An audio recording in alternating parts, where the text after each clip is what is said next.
And now, Mystery Theater, brought to you in part by True Value Hardware, your store of first choice.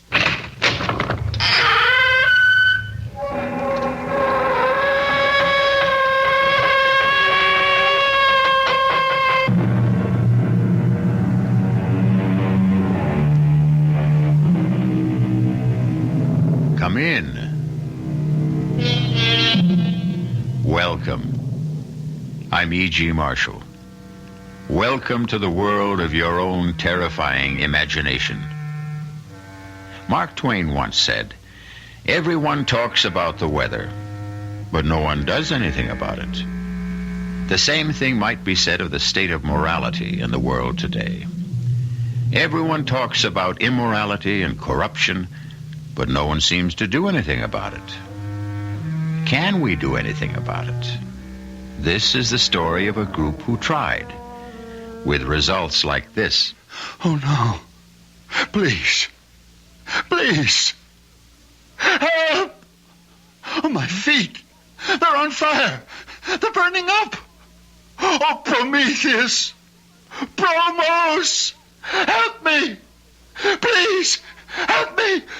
Stop the burning. I believe. Now. I believe.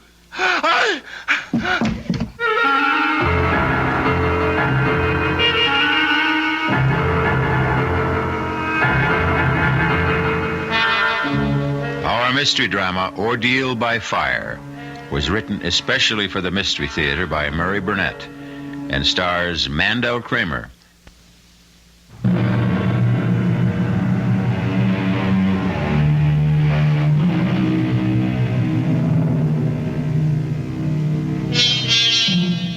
Prometheus' gift of fire to man was a blessing, bringing warmth, cheer, enabling man to cook his food, and also protect him from wild beasts.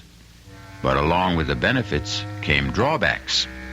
Fire proved to be destructive and sometimes deadly, and man used it often to destroy. Thus was born the warning, "Don't play with fire."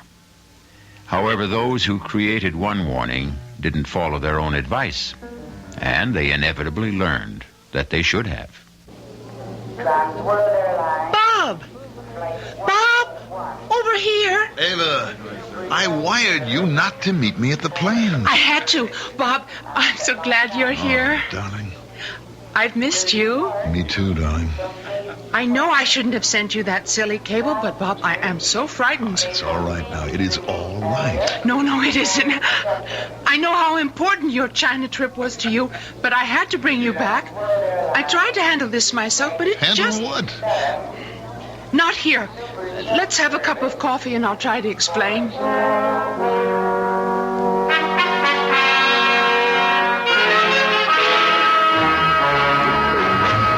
I just don't understand. What's your father afraid of? I don't know, and he won't tell me. That's why I sent for you, Bob. Maybe he'll talk to you. You know, darling, if you were anyone else except the level-headed, beautiful girl that I'm going to marry, I'd say this whole thing was nonsense. You won't say it after you see Dad. You won't recognize him. Why, you mean he's changed physically? Not so much in appearance, but in his attitude. You know the way Dad was completely self-assured, positive. Yes, and sometimes wrong. Of course, who isn't? But you don't get to be the head of one of the largest corporations in the country by running scared. And Bob, believe me, Dad's terrified. Can you picture Vern Marcus scared?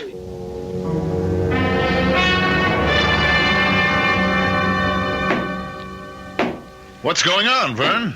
Oh, nothing much, Bob. Just having my study remodeled. It looks like you're making it into a bank vault. You going to store your money here? What brings you back to the States? I thought you planned to stay in China 2 months. You're the reason I'm here, Vern. You've evidently been allowing Ava to fill your head with a lot of nonsense. Nonsense? Well, I don't know what she told you, She didn't but... tell me that you were turning your study into a fortress or electrifying the fence around the house, but she told me enough to convince me that I was right to come back. What's frightening you, Vern? Now, leave me alone. Just leave me be, that's all. Is that too much? Much too much. Stop thinking about yourself and think of what you're doing to Ava. Ava has nothing to do with this. No? How would you feel if your daughter built herself a fortress and locked herself in, turning from an outgoing, beautiful girl to a frightened, petulant child, asking only to be left alone? Would you try to help? All right, Bob. You win. One promise. You mustn't tell Ava. But she's frantic with worry. I have to tell her something. No. At least let me tell her that you've confided in me. That will help. That's all you'll tell her? You promise? I promise. All right. My telling you isn't going to do any good. I'm caught, that's all. Caught? By what? The Promethean Society. What's that? It's a small, secret society dedicated to doing something about the lack of morality in the world today. All right, but what do you mean you're caught? I have 1 week to give the leader of the society, a man who calls himself Promos, $1 million. For what? Well, ostensibly to spread the message of the society. Well, what kind of work do they do that takes $1 million? A public relations campaign. Newspaper advertising, television, radio. There are even discussions of making a motion picture, and that takes money. Well, I don't see the problem, Vern. If you really feel that this is worthwhile, you make the contribution. If you don't, you tell them you won't go along. I'm afraid that's not possible. Oh, come on, Vern. What are they going to do if you say no? Rather than tell you, I'll show you.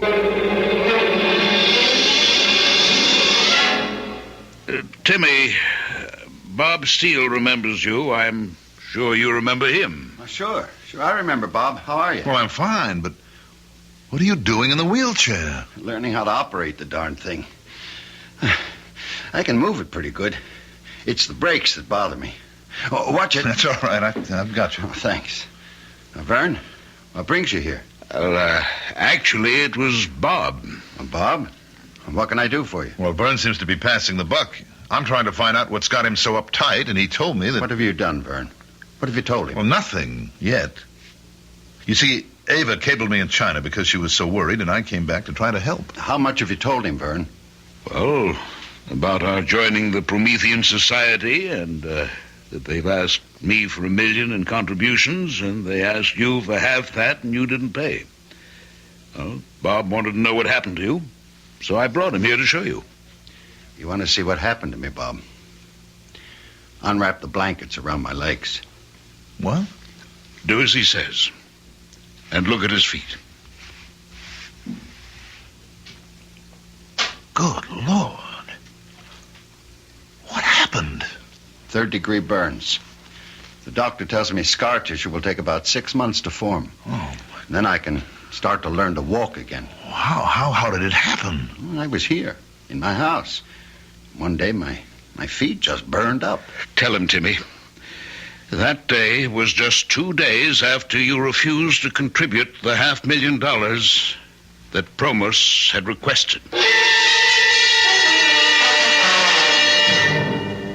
Ava, darling, get off my back. Oh, Bob, what's happening to us? Why are we so ugly to each other? Because something pretty ugly is going on. And you don't think I'm old enough to be let in on it? Look, I've already explained to you that I gave your dad my word. Well, at least tell me how you're going to help him. Will you be satisfied with that? I guess I'll have to be. All right. You remember me telling you about a buddy of mine in Vietnam? I think so. His name was Brian. Brian? Yes, Brian Casey. He went from Marine Sniper Scout to the Chemical Warfare Branch, and now he runs a private detective agency. Now, he should be here in 5 minutes. Wish us luck. I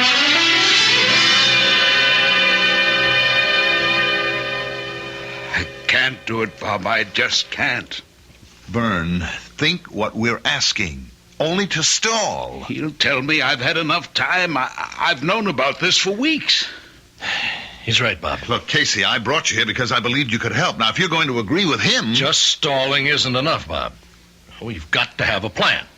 And before I can even think of anything, I've got to see what this organization looks like and how it operates. I've told you, Mr. Casey. It's not good enough.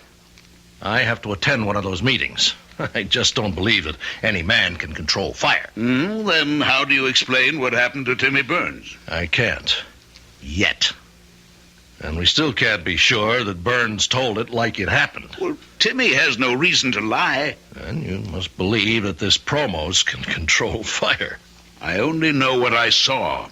I saw his feet, too. After whatever happened. What could have happened? Except what Timmy told us. Well, I'll tell you one thing that could have happened. 2 rough gents could have called on Burns, tied him up, gagged him, and roasted his feet. I saw his feet, Casey. This couldn't have been done with matches. Bob, you know better than that. Now think back when we were in Vietnam. Remember the defoliants? Flamethrowers? Now, these guys could have used that on him. Well, then why wouldn't he tell us? Because they told him not to. And he sure would listen after they finished with him. Never thought of that, but it is possible. No, you don't know Promos. You think he's a nice guy? You wouldn't stoop to a thing like that? Well, I don't know what he is. A fanatic or a blackmailer. But there's an aura of power about him and a certainty. Now, I don't know, but I'm sure that he doesn't have to use others. And certainly not thugs like you described. Well, that's why I have to meet him and see his operation. That's the only way I can help. And I don't see what good that'll do. Let's look at your options, Vern. 1, you can pay. Just the first in a long string of payments. 2, you can blow the whistle and go to the district attorney. With what? Tell him you joined the secret society willingly, that it's dedicated to restoring the moral tone of the world, and that you've been asked for a contribution. That's why I haven't considered the police. Or 3, you can believe me when I tell you that Casey here is the toughest, most competent, and most highly trained private operative I know. In addition to being a buddy of mine from Vietnam. I'm not downgrading Casey. I just don't see what he offers. A long shot. Now, you can take me to your scheduled meeting tomorrow night and introduce me as a sinner who's seen the light. Now, I'm an ex-Marine, a Vietnam veteran. Well, I made a bundle in the black market, and now I want to give some of it to the Promethean Society to make the world a better place. But I want to see before I give. And the reason you don't have the $1 million is that you wanted Promos approval to allow me to chip in with you. That makes sense, Vern. And if Promos doesn't go for it, or I come up with nothing, you can always pay.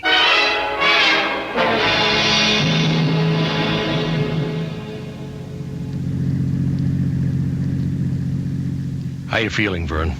Nervous. Very nervous. I wish Bob could have come. Relax. Just do it the way we rehearsed it. You were letter perfect. But what if Promos asks me about... No. I'll handle the questions if they're about me. Now, clue me in again on the way this affair is run. It'll take your mind off what's worrying you. Well, the members all gather in the club room. Very austere, but comfortable. We generally chat with each other, and then when a gong sounds, we go into the assembly hall. That's a large room. Mm-hmm. I think it used to be a ballroom. It's been fixed. It has a stage at one end with a platform. And that's where Promos stands when he talks. That all? Well, there's the fire, but you know about that. At a certain point in his address, he raises his arms and extends them in the white and gold robe. And suddenly, he's consumed by fire. But it never burns him. Never. And you have no idea where the fire comes from? None. We've all talked about it. At first, we thought it was some magician's trick, but we can't be sure. You never had the stage checked out? Well, we talked about it, but we never did. Here we are. You know, you'll have to meet Promos before you can get into the meeting. All you have to do is introduce me. The rest will be up to me.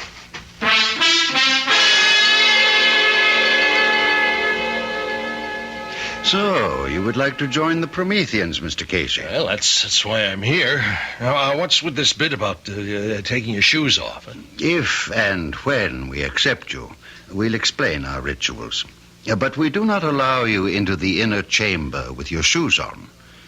What do you know about the Prometheans? Well, only what Vern Marcus told me.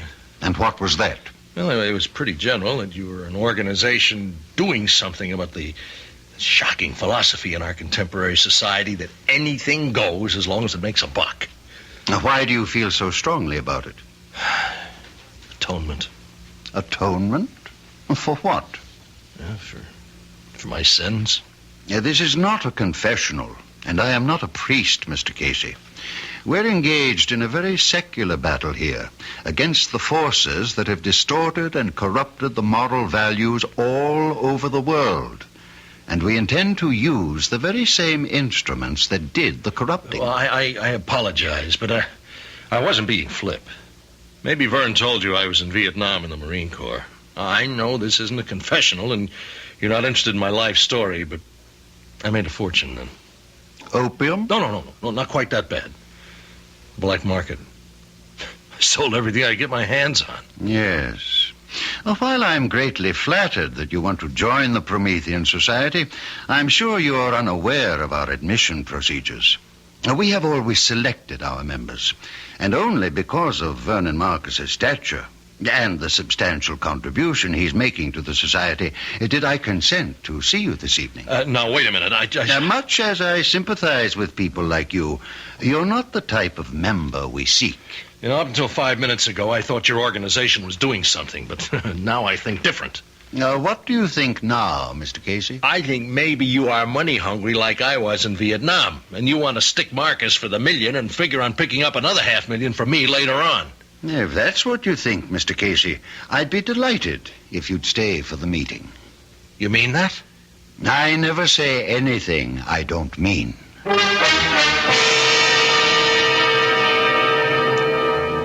The world is made up of believers and non-believers.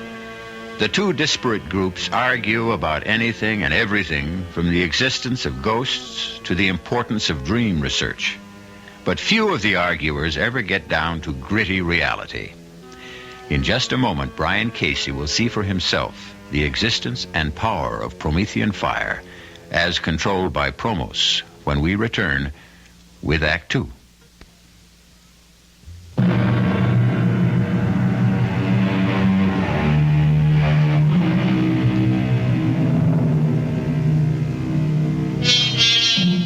Have you ever noticed how much atmosphere plays a part in our lives?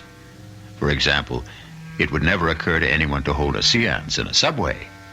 And although the Promethean Society did not feature ghostly voices and trumpets and tambourines, its inner room or shrine was austere and impressive, with straight-backed chairs and organ music setting the proper atmosphere. The only light came from two flaming braziers on either wall. Promos, resplendent in a white and gold robe, stood at a lectern on a slightly raised stage. Welcome, Prometheans. Just as Prometheus brought man the gift of fire centuries ago, so are we dedicated to remind man that his salvation lies not in unbridled freedom and corruption, but in shoring up the wavering standards of morality and truth. Tonight, we extend a welcome to Brian Casey, a man who has indicated his desire to join with us, and who, after he has passed our scrutiny and been accepted, will undergo the rites of purification with which you are all familiar.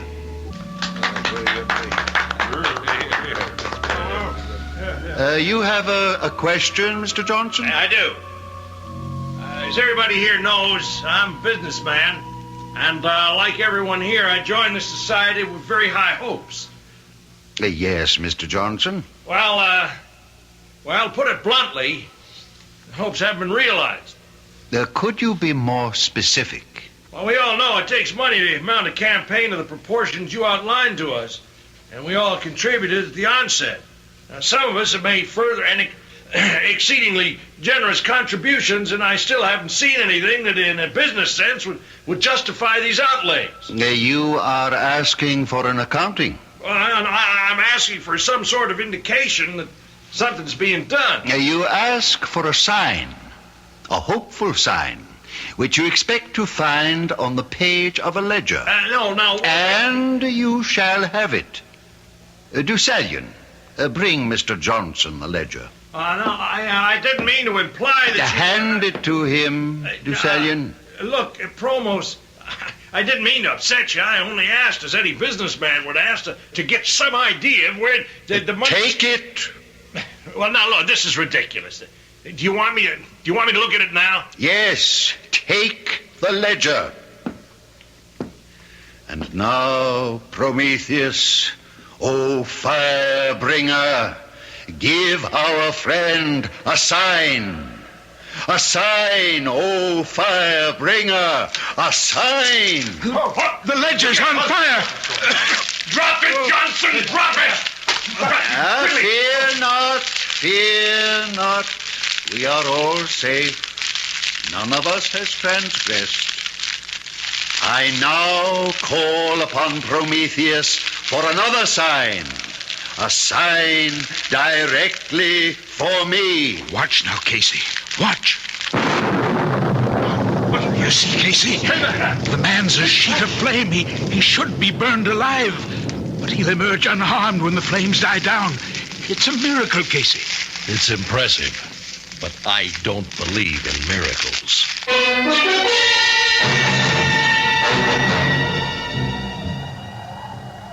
Well, Casey, what did you think of the meeting? I can shake you up pretty good. I'll tell you more when we get into the car and start home. Mr. Marcus. Mr. Marcus. Yes, Promos? Haven't you forgotten something? Oh, you mean... Your contribution. The society has been counting on it. Of course. You understand that I've had some difficulty in... You've had plenty of time. I know. But I can't... Have you changed your mind about making the contribution? Oh, no, not at all. I was just waiting for Mr. Casey here to... Mr. Casey informed me of his wish to contribute. But I must ask you, Mr. Marcus, in front of Mr. Casey here, are you completely familiar with his background? Why, yes, I think so. Now, what are you getting at, Promos? You're not yet a member. We cannot accept outside contributions. Well, what's that got to do with my background? Your background will determine whether or not we accept you. That's fair enough. If you accept me, you can take my $500,000. If not, it's up to Marcus to make the total $1 million contribution. Yes, I will. When can I expect to hear about my application? I should say within the next 48 hours. Yes, definitely within that time.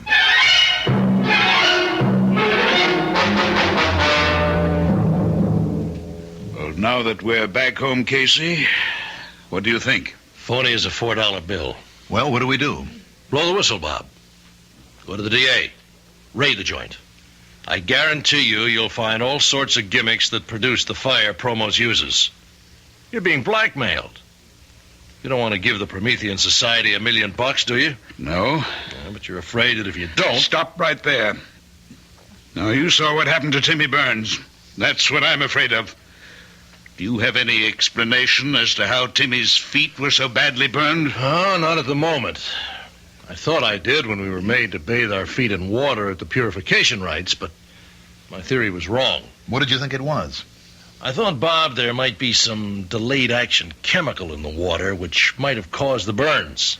But I checked my feet after I got home. Nothing. Just plain water. Well, what's the next move, then? Now, before we talk about any next moves, I need a straight answer to two questions.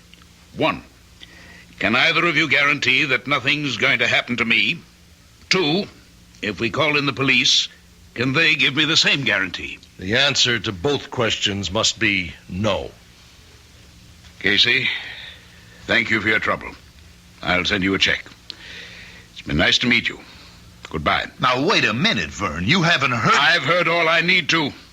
It's not your skin that's in danger of being charred. Neither of you have anything to risk. I've made my decision. I'm going to pay.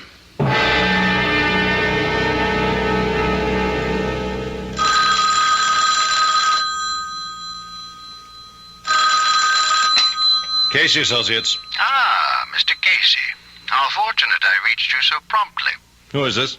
You don't recognize the voice? Promos? Exactly. Now, I don't suppose I have to spell out our decision on your application.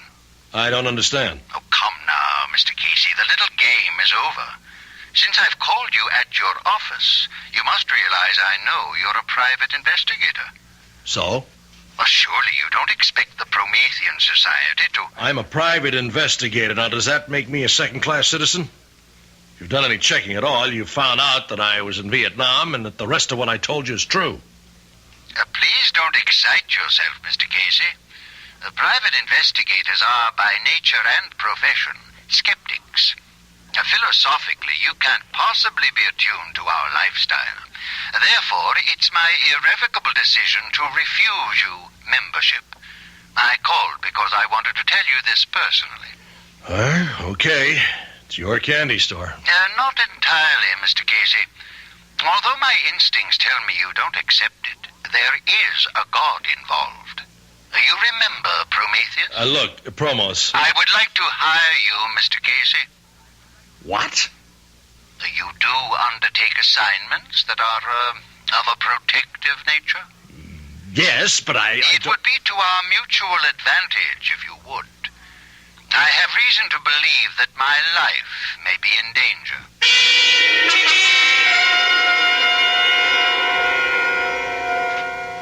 Are you willing to work for me? You'll be wasting your money. It's my money. Well, I'll think about it. Now, while you're thinking, consider the fact that if you were really serious about wishing to join us, you might be doing me an even larger service by keeping me alive so that the work of the society can go on. It's a good point. As I said, I'll think about it. Good, Mr. Casey. But don't think too long.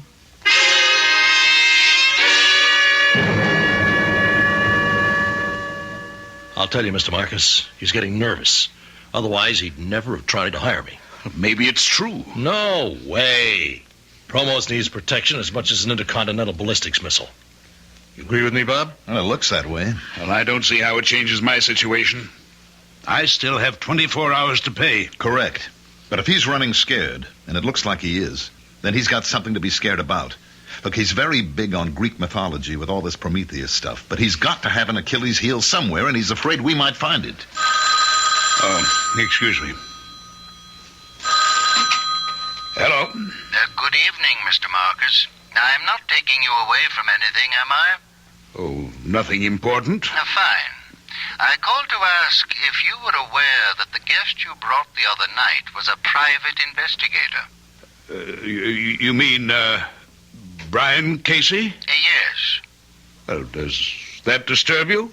Somewhat. A man of his type is hardly Promethean Society material. Well, I'm sorry if I made an error in judgment. It doesn't matter. I've just called to tell you that Casey will not become a member, and therefore you are responsible for the entire $1 million contribution. You understand? Yes. Yes, I understand. My feet! My feet! They're burning! What? Get something! Water! Something! Burn. I'm burning! In the kitchen! Pale! Are you talking to me, Mr. Marcus? I'm sorry. There's some trouble here. Oh, I'm sorry, but... You'll have the money tomorrow night. Goodbye. Call a doctor! Help me! Don't throw your feet under your body. There's a pail of ice water. Get your feet in here, quick. Merciful Lord in heaven. Look at the water, Bob. It's boiling.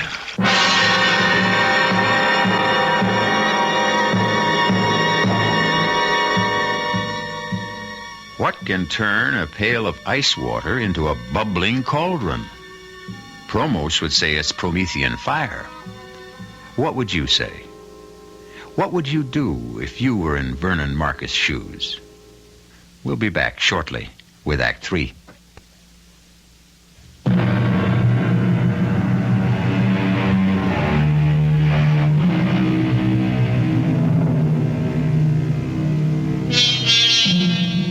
If any human could control fire, he could easily rule the world.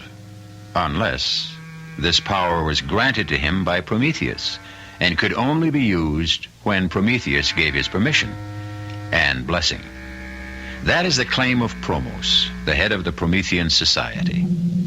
We return to our story to find Brian Casey in a wheelchair, with his feet badly scarred and burning for revenge.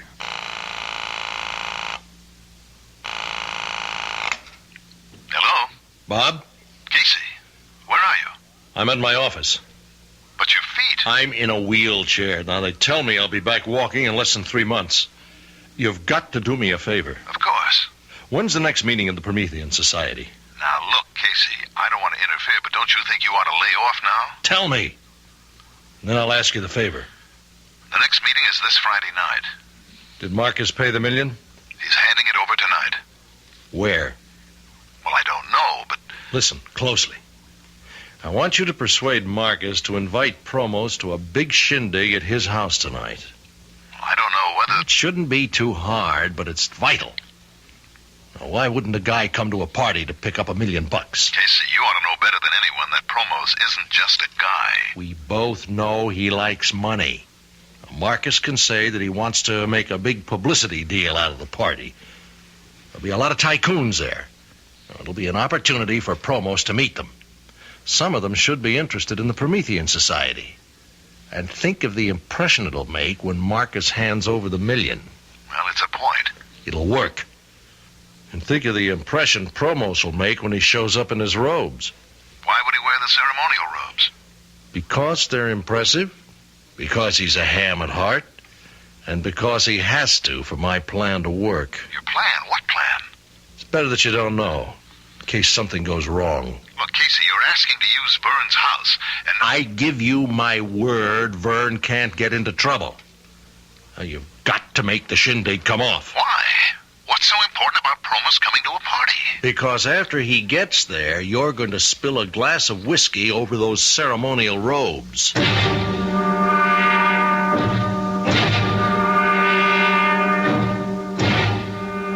reached 518-8028. If that's the number you want, you'll know I never talk on the phone. You got 40 seconds to state your name and business after you hear the beep. This is Casey. I need you for 2 jobs at the same place. Now, we never played games, Whitey. This one's rough. It can go all the way. But it's important to me. Now, I'd have come personally to talk to you, but I'm in a wheelchair. I need you, Whitey. Well, I hope you have good news for me, Bob. I did what you wanted. Promos is coming? Yes. It was easier than I thought. How'd you bring him around? I told him we owed you a favor. If this works, you'll be doing yourself a favor. Look, you were kidding about me spilling a drink over Promos, weren't you? I've never been more serious in my life. If you don't do that, there's no point to the party. What in the world is... Be clumsy, a little bump, and there goes the drink all over his robes. Now, you're terribly apologetic. Insist on having them clean for him. You can improvise the routine. Yeah, I guess. You still want me flying blind, huh? Until Thursday. There's a second part to this operation that has to come off before we stand a prayer. I'll see you back here Thursday at 4.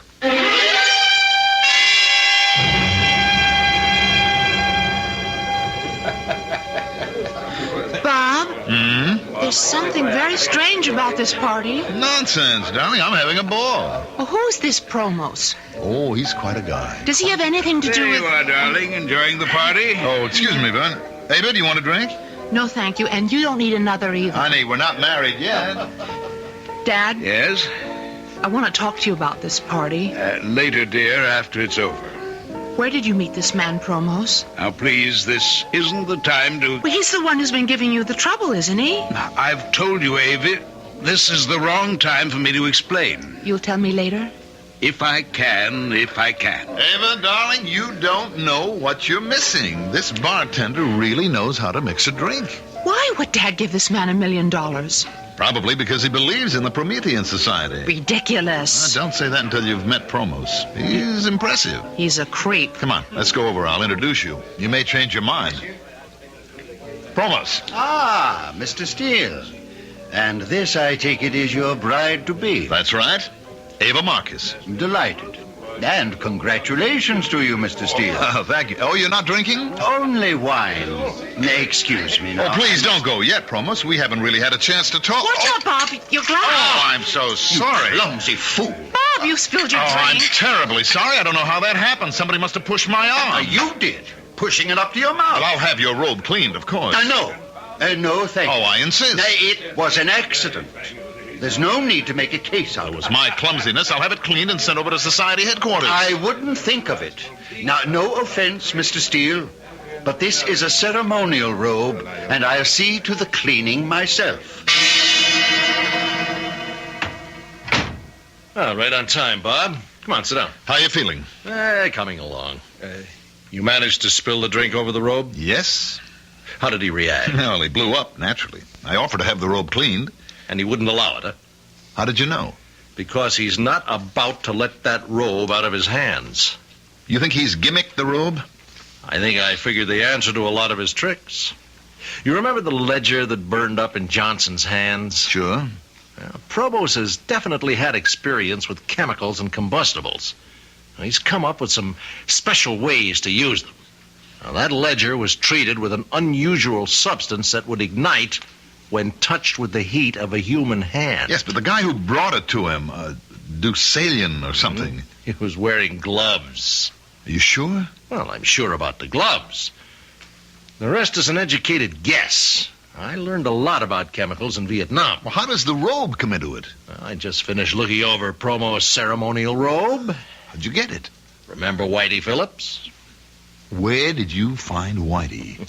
He's got a locksmith business. I can't believe it. Forgive me for laughing, but that slick crook, a locksmith, is just too much. Well, it's a perfect business for Whitey. Now, he was here 10 minutes ago. He brought me Promo's ceremonial robe. You got to be kidding. Whitey stole it? No, not the robe you stained. I told him to lift the clean one. Wait a minute. How did you know there was another one? Well, there'd have to be two robes in case one went out of commission. Uh-huh. And what did you discover when you examined the robe? What I suspected. It was treated with some kind of flame retardant. Well, would that protect his face? I mean, Vern told me he doesn't wear a mask or anything like Yes, that. I know. I've wondered about that, too. Now, those flames leap all over. Now, if he had something that blew strong enough to keep the flames from his face, That's pretty risky, isn't it? He's playing for big stakes. Casey, you're obviously convinced that the man is a phony. Don't tell me he's got you believing that Prometheus stuff, too. I can't figure him. Look, he wanted to hire you to protect him. All part of the game. He had to get me out to his place so he could fix my shoes. What? The fire that burned me started in my shoes, not in my feet.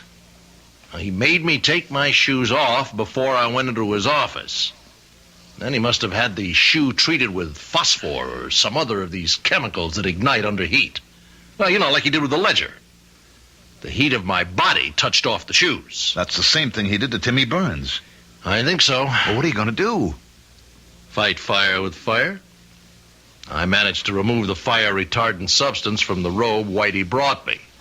I treated it with some chemicals that, really like fire. I fixed it so that Prometheus will really have a chance to bring the gift of fire to Promos.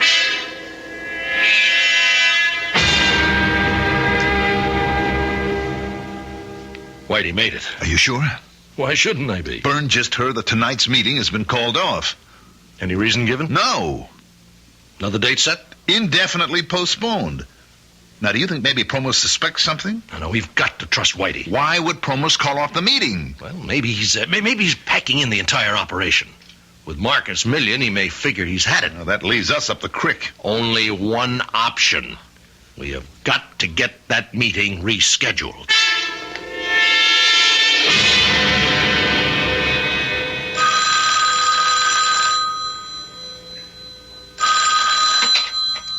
The Promethean Society. Promos? Speaking. This is Bob Steele.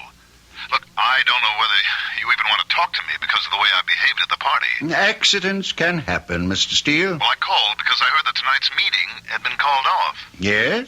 And no date had been set for another? That is correct. Oh. Well, I guess that's that then. Mr. Steele, would you mind telling me what you're obviously trying to tell me? Well, it probably wouldn't mean much to you anyway. It was only a small contribution. Contribution? From whom? From the group that I represent.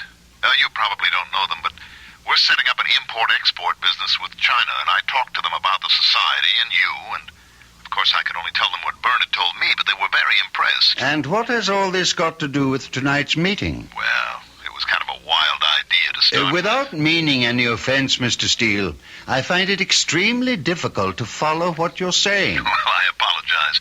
I guess it's because of that spilled drink. I still feel embarrassed. I think I ought to just forget the whole thing and return the briefcase with their money. I think it would be a lot better and clear up a confusing situation if you came here and told me just what you have in mind. I'm sorry I took so much of your time, Promus, but I'm sure you understand how my group feels. I'll just take the $50,000 back and explain to them that I couldn't witness a demonstration. You are always apologizing for the wrong things, Mr. Steele. First you spill your drink on me. Now you say you're sorry for taking my time when I asked you to come here. But you don't apologize for putting me in the position of a cheap magician putting on a magic show for money. I never intended any Now, such... what did you intend? Just what did you tell these business associates? That I was some kind of sideshow freak who would become a fire swallower for a fee? What's the name of this game you want me to play? I'm terribly sorry. You're sorry? You've not only insulted me, but Prometheus. Well, I guess there's nothing for me to say. Oh, yes, there is. I'll give you something to say. Go back to your associates and your father-in-law and tell them they can come tonight and see Promos and the Promethean fire.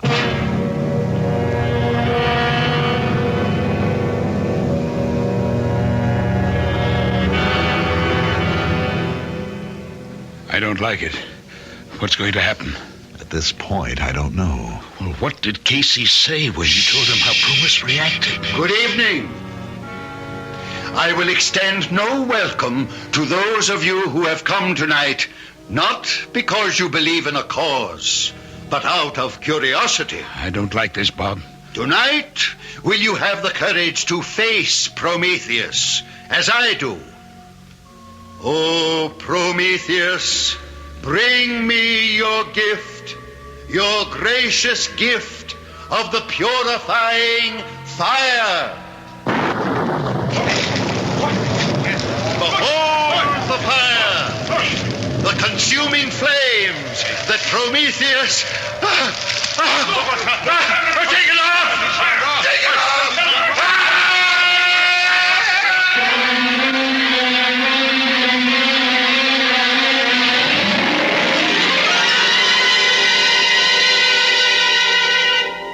Those who live by the sword die by the sword. The man who called himself Promos, who lived by fire, died by fire.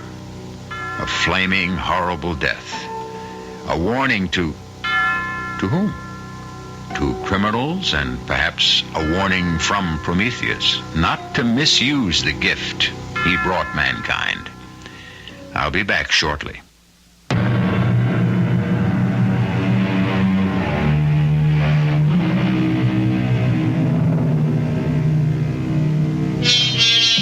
If you're chilly, how about pulling up closer to our roaring fire? On second thought, after tonight's tale, that might make you a trifle uncomfortable. I'm sure that, like most people, you would like to do something about making people more conscious of the values to be found in human decency and honesty. May I offer one word of advice? If someone asks you to join a society for this purpose, think twice. Our cast included Julie Newmar, Mandel Kramer, Earl Hammond, Guy Sorrell, and Sidney Walker. The entire production was under the direction of Hyman Brown. This is E.G. Marshall inviting you to return to our Mystery Theater for another adventure in the macabre. Until next time, pleasant dreams.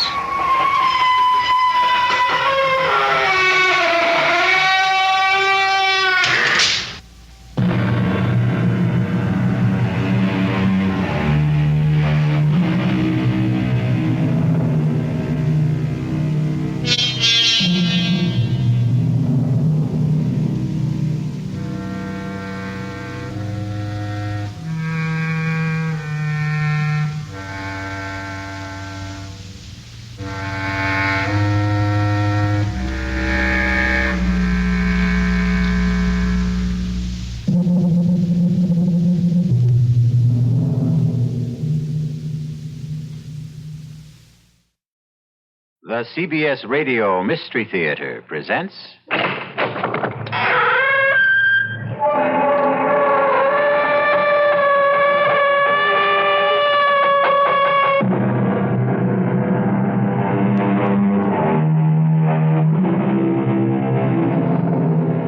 Come in.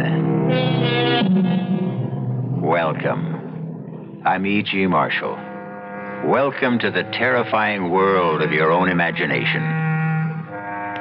The law says, thou shalt not kill. And that's the law most of us openly acknowledge. Yet, there are other laws and drives that stir primitive, long-forgotten urges, instincts, laws that raise murder from the worst of sins to the most satisfying of deeds. Please, let me go. Oh, no. I've got you now, Jim. You have no reason to kill me. We're friends. It's nothing personal, Jim. Why? Why do you want to kill me? A hawk kills a rabbit. Why?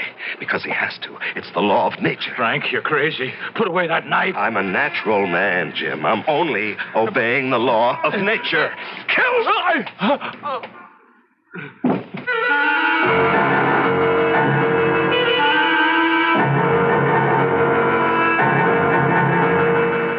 Our mystery drama, The Diary of a Madman, is based on the story by Guy de Maupassant and was adapted especially for the Mystery Theater by Sam Dan and stars Larry Haynes.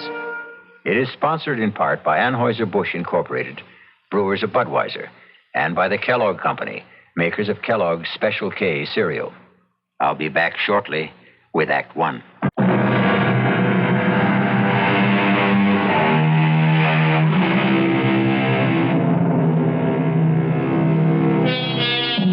Homicide is illegal, immoral, and a mortal sin.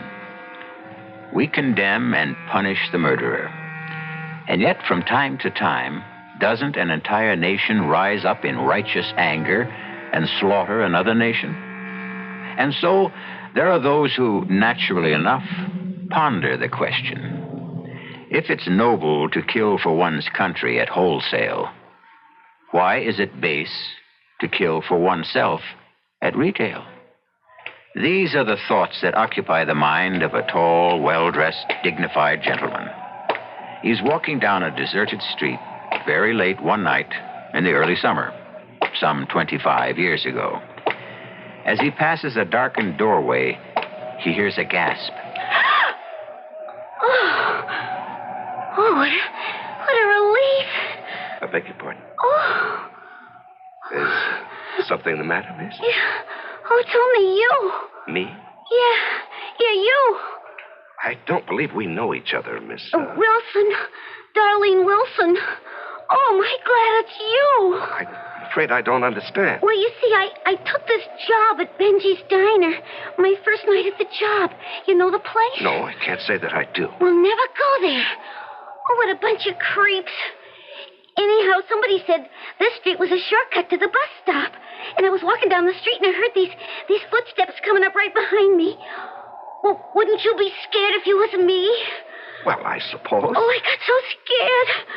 I tried to hide in this doorway. Oh, and it turns out to be you. Well, I'm sorry I frightened you. Oh, forget it.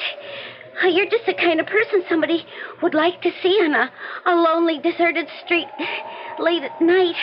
Really? Why? Well, you're so well dressed. Is that all? Well, look.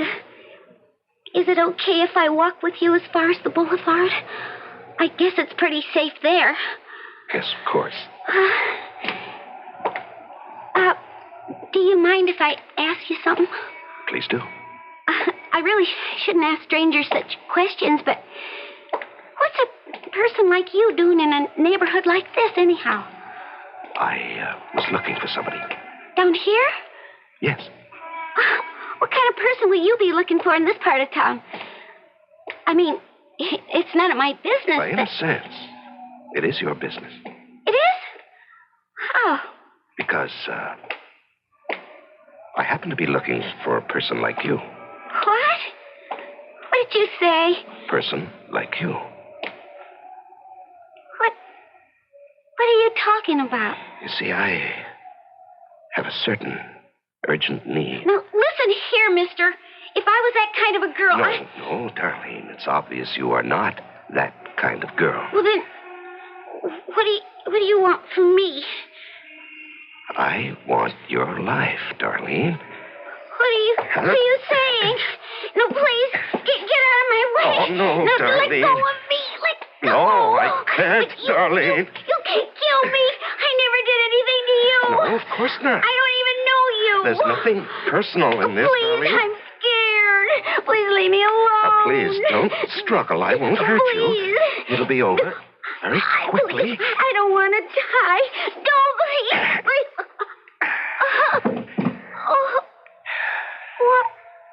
Why did you do that? Help me, please.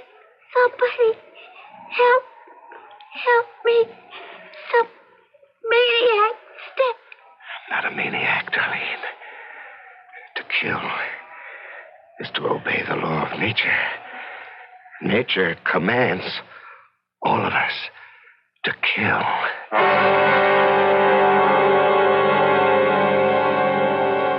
June 29th. I've done it again. And again. It was so easy and exciting. She struggled desperately. I could feel the wild beating of her heart, the hysterical pounding of pulses. And then the climax of the drama. A single thrust of the blade. And once again, no one will ever know. Who could possibly suspect me? The knife. I carefully cleaned and hid it in my desk. There was blood on my lapel. I scrubbed every trace of it away.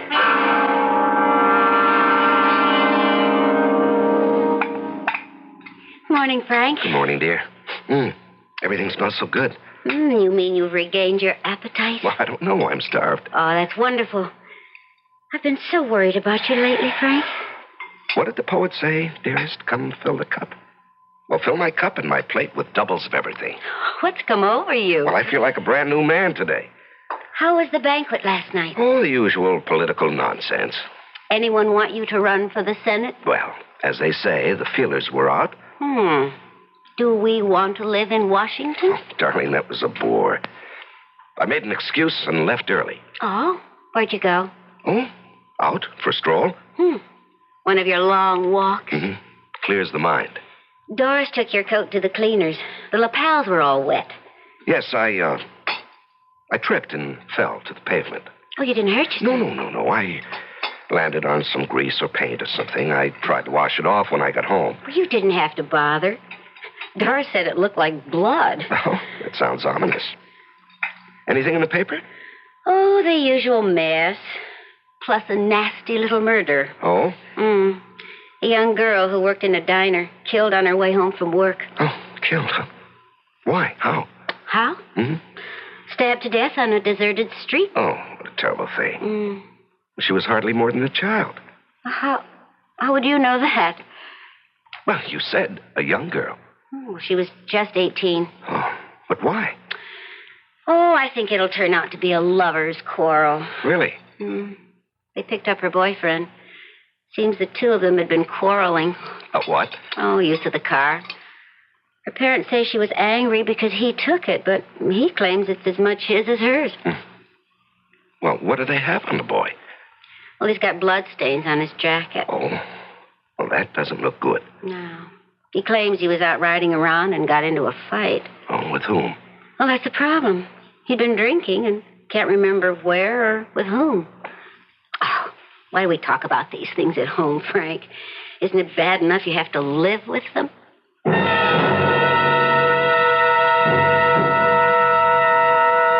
June 30th. Although I'm completely above suspicion, I can't afford to be careless. Not that anyone in his wildest dreams would ever suspect. Still, I should be more careful about my clothes. Last time, there were also bloodstains. And yesterday, I'd forgotten to lock my desk drawer. Of course, Estelle never bothers. But still, no one should ever read this diary. I didn't do it. They're lying. They're all lying. Order! Order! Order, I'll clear this court. The defendant will rise and face the bench. Your Honor, Don't you call me Your Honor, young man. By your conduct, you show no respect for the law or for this court. Judge Wallace, I didn't kill her. Why would I kill her?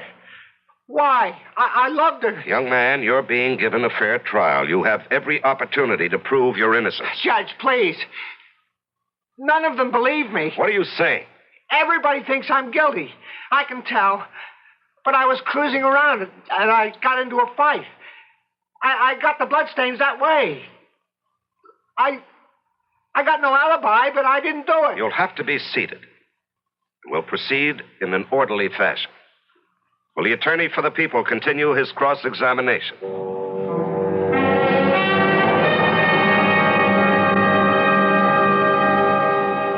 Aren't you going to finish your steak, Estelle?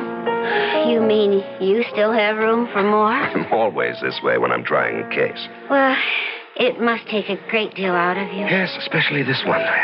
Why this one? Oh, I don't know. Frank, that boy's innocent. Estelle, that's for the jury to decide. No, not completely. It's for you to decide. I think you've decided. How can you say that? By the way you're handling it. Please, Frank, you may not be aware of it, but... Aware of what? Well, you're favoring the prosecutor. Now, that's ridiculous. Well, then, it has to be my imagination. I don't understand why we're even talking about this. We never discuss my case. It's just that. Estelle, you're actually pale. What is it? I'm convinced that boy is innocent. Well, if he is innocent, he'll be acquitted. But you know that isn't true. The innocent don't always go free, and the guilty aren't always punished. Estelle, I've never seen you like this before.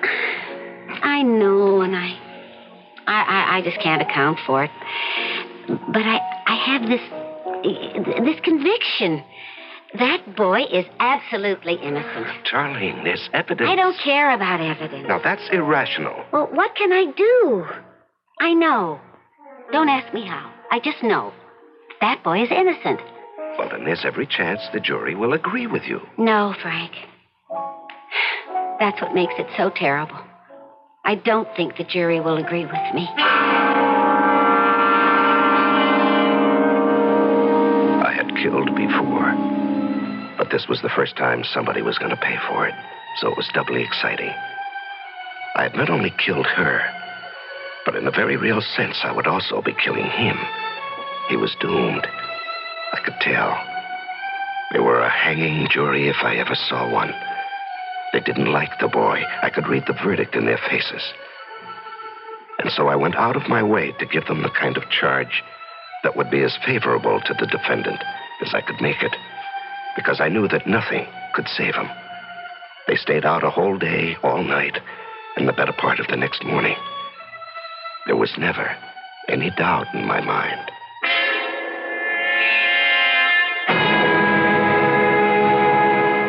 Peter Simmons, you have been found guilty.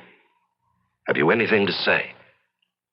I was brought up to believe in God and to believe in justice. And I can tell you, there's going to be justice one day. Not today, but one day. And the person who killed Darlene will never be forgiven.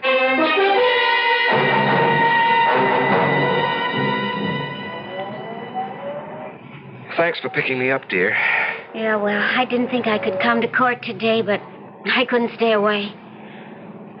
Did you have to hang him? Darling, it was out of my hands.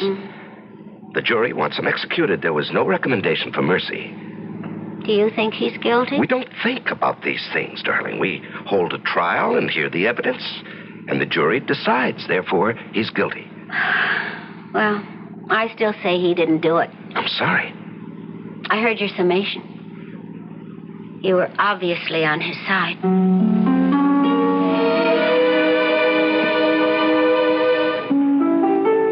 November 27th. All of his appeals ran out. He was executed last night. I understand he died very well. But it isn't as if I killed him with my own hands. And it's been a long time. A very long time since I obeyed the law of nature. I'm growing restless.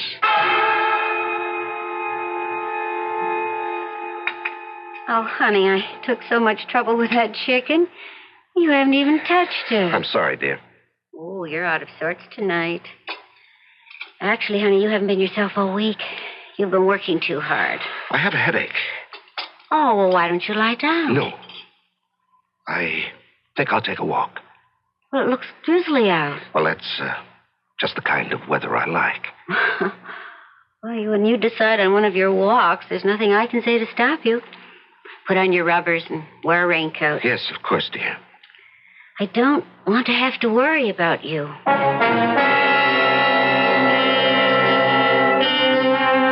Walking may be good for some people, but it can be extremely hazardous for others, especially for someone who might just happen to run into Frank Wallace. As Frank walks calmly through the rain-soaked streets, he sees a short, slight figure just up the block.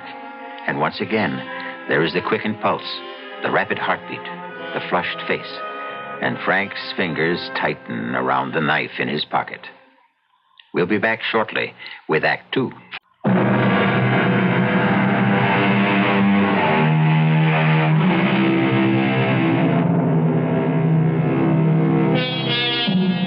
Franklin K. Wallace is a distinguished judge. He's a credit to the community and an ornament to his profession. So what is he doing out late at night on a dark street in a drizzle and fog with a knife in his pocket? Moving swiftly toward a man who is walking just ahead of him. What? Hey, well, I'll be. It's Judge Wallace. Evening, Judge. Oh, it's, Jim Downer. Don't you recognize me? Yes, of course. How are you, Downer? Well, I tell you, I'm having a problem. Oh? She says to me, Jim, you're chasing around. And it's true. I am. And she says, Jim, you've squandered not just your money, but mine. And it's true, I have. And she says, Jim, if you don't quit, I'll leave you or I'll kill you. Either one, maybe both. I don't know. Hey, what are you doing out on a night like this, Judge? Just walking. Oh, you don't kid old Jim. Nobody picks a night like this to go just walking. Something's up, huh, Judge? Well, nothing you'd want to write about in a newspaper, darn it. You know, Judge, I need a story in the worst way.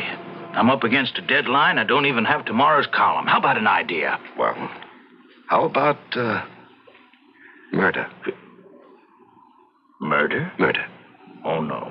No, I don't think so. Why not? Oh, because it's kind of offbeat, you know? Average person isn't concerned with murder. He doesn't think about killing. Oh, that's where you're wrong, Downard. Killing is the law of nature. Every living being has the mission to kill. Well, Judge, I wouldn't exactly say that. Oh, yes, everyone wants to kill. Animals kill ceaselessly every day in order to live. Birds constantly must kill. Well, yeah, but we're not exactly talking We about kill, animals. or we cause to be killed for our benefit. Well, it's kind of a gruesome topic. No, killing is almost the same as creating. To make and to destroy. These concepts are the history of the universe. Well, Judge, it's been great running into you, but I have some people down the line. To kill is the law. All right, if you say so, Because Judge. nature loves eternal youth. The more she destroys, the more she renews herself. Well, I wouldn't doubt that for a minute. Okay, I'll see you. Now, just a second. Huh? What is it? I want to show you something. Here, look. Judge, what are you doing with a knife? Judge, let go of me. Are you crazy? No, I'm not crazy. We kill animals, but that's not enough to satisfy Now, wait a us. minute. Long ago, the basic need was met by human sacrifice. But now, each man must... Help! Help! Quiet. I always treated you fairly, Judge. I always wrote good things about There's you. nothing personal in this. Please understand that. It has to be done. Don't struggle, Jim. It'll be over very quickly.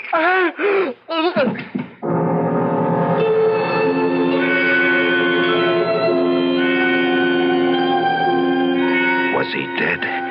I thought I heard someone coming. His scream may have been heard by someone, the police maybe. If he wasn't dead, I was doomed. But I didn't have time to make sure. I had to get out of there because I knew I had blood on my coat. I had to get out of there, and I had to get rid of that coat.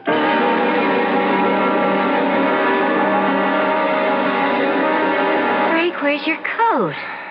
Estelle, I don't think you're going to believe me, but I gave it away. You what? Yes, you know the legend of the rich man who gives his coat to a beggar. Well, I ran into some poor derelict, and I just gave him... Frank. What a generous thing to do. Well, not really. The coat was getting old, and I was getting tired of it. And I never really liked it. Oh? Let me tell you the latest news. Mm-hmm. Jim Downard, the political columnist on the Herald. Yes? What about him? Well, he was found stabbed on the street. Oh, no. Uh-huh. Is he dead? He's in a coma. Oh. He was unconscious when the police picked him up. Evidently, he'd been attacked. He'd been screaming for help. Well, will he recover? Well, the police are convinced he'll be able to identify his attacker, but, well, he has to regain consciousness. Yes. Estelle. Mm-hmm. I'd like to go to the hospital. I'd like to see him. Oh, I didn't know you were that close with Jim. Jim was, he said he wanted to do a biography on me. Really? Mm-hmm. But you never said anything. Well, it was just in the talk stages. Well, they probably wouldn't permit visitors. Well, the least I can do is go there and ask if he needs blood. Oh, Frank. That's wonderful. The doctor said, sure, he needs blood. And they took a pint of mine, which I thought was only fitting and proper. And then I asked if I could see Jim. And the doctor said Jim was still in a coma, but I could pop inside for a second. There was a cop stationed outside the door. He saluted me, and I walked into the room. He was lying very still. And there were all kinds of tubes attached to various parts of his body. As I leaned over to look at him, he slowly opened his eyes. And I knew he was going to live and destroy me, unless I could do something. I could hear the doctor out in the hall. He was exchanging greetings with the policeman. Quickly, I pulled gently at one of the tubes in his arm. I didn't know what that might do, but it was all I had time for. Do you want some warm milk, honey? No, I'll just go to bed. Any news about Jim Downard? Sorry to have to tell you this, Frank, but came over the radio a few minutes ago. Jim Downard is dead. Oh. They said he never really had a chance. January 20th. I had discovered something else. In addition to the thrill of killing, there is also the exhilaration that is felt by the victim. Nature is kind. She also gives the one who is doomed a feeling of the drama. I know, because for several hours last night, I could have been a victim. Had Jim Down had lived, well, it taught me a lesson. I should raise the stakes. I shouldn't be so invulnerable. After all, if I am absolutely 100% safe, where is the thrill? Morning, darling. Ah, I see you've prepared a big breakfast. You know, it seems to me that every time there's been a murder, you eat a big breakfast the following morning. Oh? How do you account for that? Well, how do you account for this? Police have suspect in Downard murder. Have they? It's remarkable. It only happened late last night, and they have their man a few hours later. Darling, he's not exactly their man. He's just a suspect. Well, they don't say, but they hint pretty strongly that the evidence against him is rather heavy. Well, now, that's for a jury to decide. I don't know, Frank. I don't think he did it. Oh, no. Here we go again. Well, it's just a feeling. Darling, he'll have his day in court. Well, that doesn't necessarily prove anything. Estelle, are you attacking our system of justice? Did that poor kid, what's his name, Peter Simmons, did he get justice? Well, he got a fair trial. Huh. Well, I still believe he's innocent, for all the good that does him now. And I believe this man is innocent, too. Estelle, you don't know what the evidence is. Well, it's just a feeling, and it just won't go away. Oh, you're being silly. Maybe. I just wish that you weren't involved. Well, I have to be involved. It's my job. February 23rd. The man's name is Tom Lewis, 30 years old. He has a previous record. He did time for robbery and again for assault. I don't think his chances are too good. He doesn't have a very good story either. Well, I was just walking along down the street, see, and I thought I heard somebody yell for help. So I wasn't going to get mixed up in it, see, but it was foggy.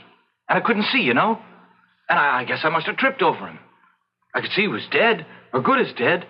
And there was blood. There was blood all over him. And that's how it got over me. And the money, well, all right, I figured as long as he's dead anyhow, he might have a couple of bucks on him, so I reached into his pocket. Your Honor, we should like the jury to examine this $50 bill. Listen, I'm not denying I took the money. Order.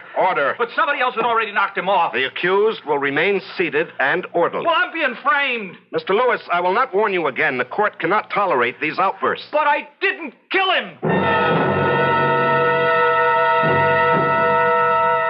February 25. I see now each of my murders has been a masterpiece. I feel like an artist. With this difference, I cannot accept credit for my work. Well, perhaps the day will come when a man will be honored for a superlative job, such as I can do. Meanwhile, I'm not exactly being cheated. No one else wants to take credit for my work either. That's a consolation.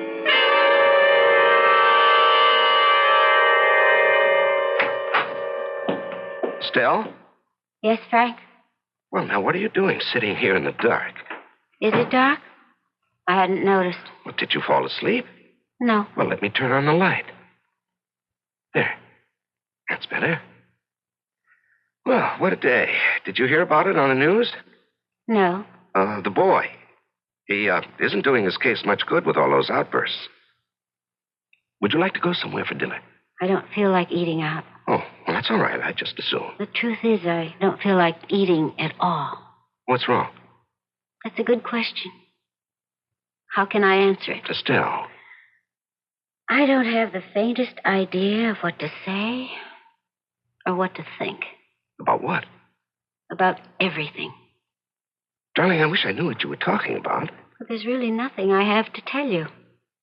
You're the one who has to tell me. I always tell you everything. I was paying the bills today. Oh, well, that's enough to get anybody down. And, I ran out of blank checks. Oh? I remembered... Yes? That you always have an extra book of checks in your desk drawer. Oh. But you always keep it locked. Yes, that's right, I do. I thought Maybe this time you might have left it open. Estelle, I never go through your things. We always respected each other's privacy. But the drawer just happened to be open. And I found this little book. And, did you read it? Yes. Yes, Frank, I read it. Every single word of it. Did you tell anyone about it? No, Frank. I've told no one. Well, that's good. That's very good to know. Frank.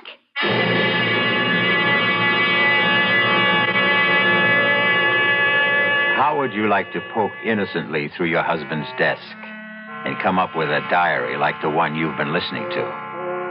Well, you could say she's twice foolish. First, to find the diary, and second, to let him know it. We'll let you know what happens when I return shortly with Act 3.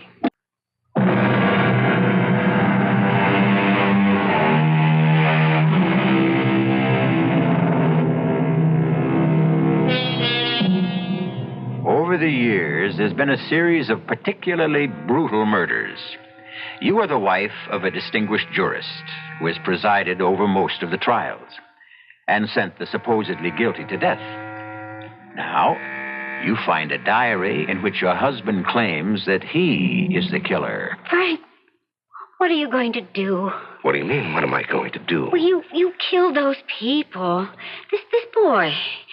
This one who's on trial now for the murder of Jim Downard.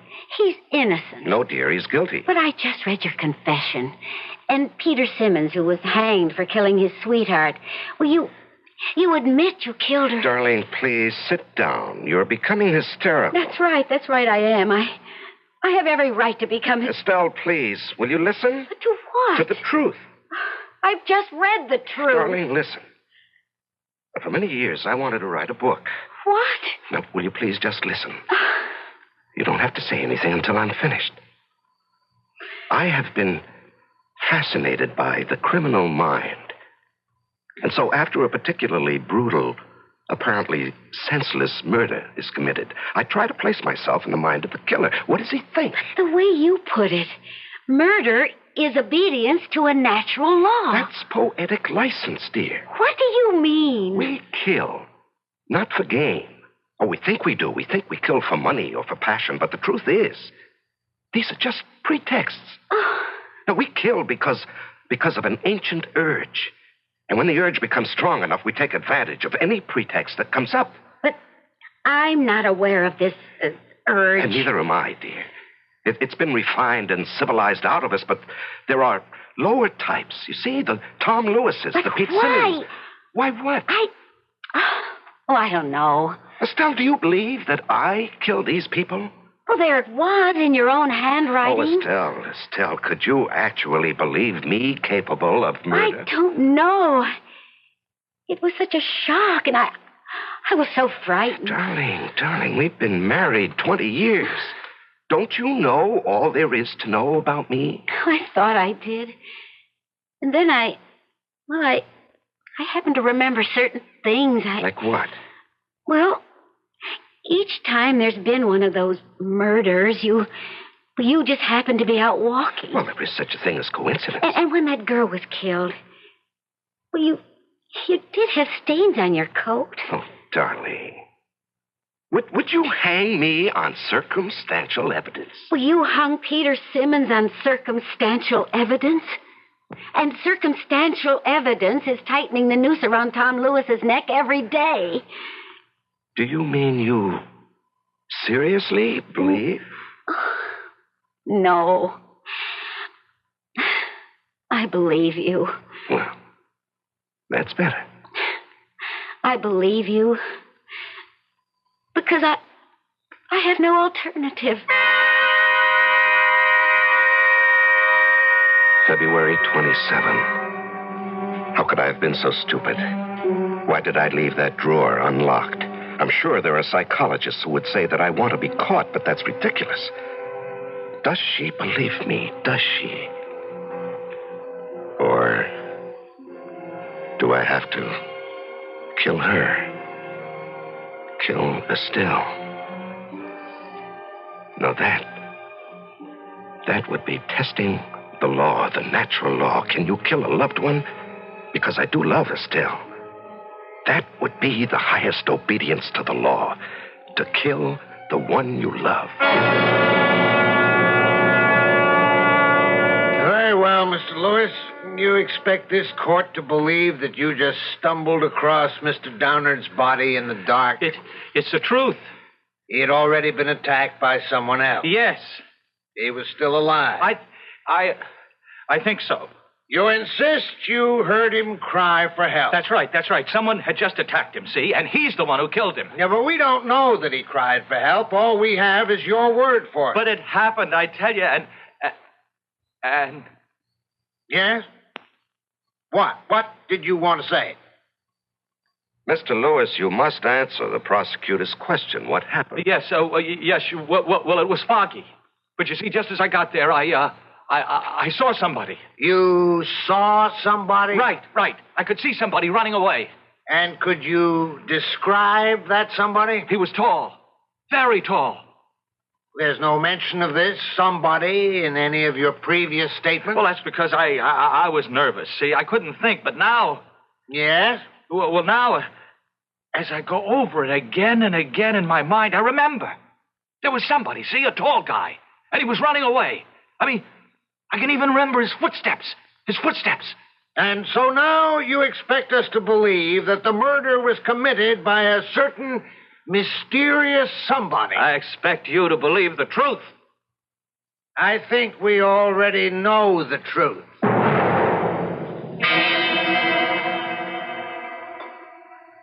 You heard about today's testimony, Estelle? Yes. He claims that a tall, mysterious stranger was running away from the scene. Yes, I know about it. I was out walking that night. You were? And I'm tall. Exceptionally tall. Yes. And if you want to add to it, I came home without my coat. Now, why would I do that? To get rid of it. And why would I want to get rid of my coat? Because of the bloodstains, naturally. Oh, please, Frank. How are we going to live with this, Estelle? You suspect me of being a killer. I never said You don't that. have to say. I can tell by your face, by the tone of your voice, you suspect me. I don't know. I don't know what to think. Well, if you think I'm a killer, shouldn't you want to stop me? How? Even if I believed it, who would believe me? I'm sorry, Estelle. I'm sorry for both of us. I should have never written a book like that, and you should never have read it. I don't know what kind of life we can have together. You'll never know the truth. But I will, Frank, I will. I found a way to determine the truth. Well, how? How could you? The truth is in your diary. I read your diary very closely. And I found a way.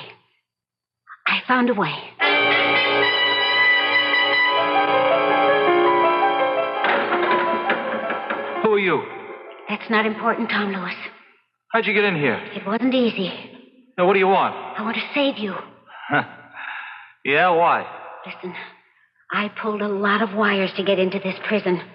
I'm the only chance you've got. Who are you kidding? I got no chance at all. Unless you can work a miracle. How are you at miracles, huh, lady? Just pull yourself together. You have a job to do. Now, look, lady, I don't know who you are, what you want, but it ain't gonna work. You have absolutely nothing to lose. Now, just tell me, was there or was there not a tall man who ran away as you approached? Yeah, I told the prosecutor. Now, you just didn't make that up in the desperate hope someone might believe it. Lady, I don't have to lie. I got nothing to lose. There was someone. Tall? Yeah, tall guy. And that's all you could say about him?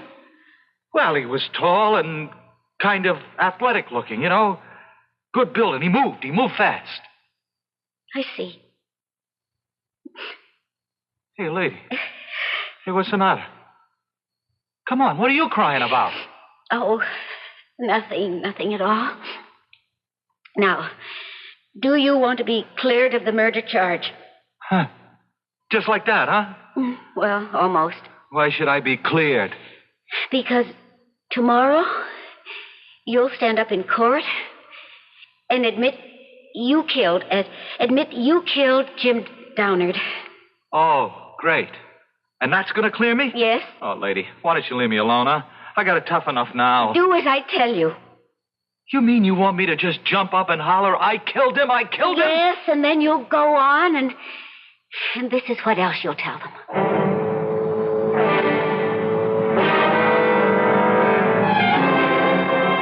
And so, ladies and gentlemen of the jury, you've heard all the testimony, seen all the evidence, and now it's up to you to decide whether the accused, Tom Lewis, is guilty as charged of the crime of murder. They don't have to decide.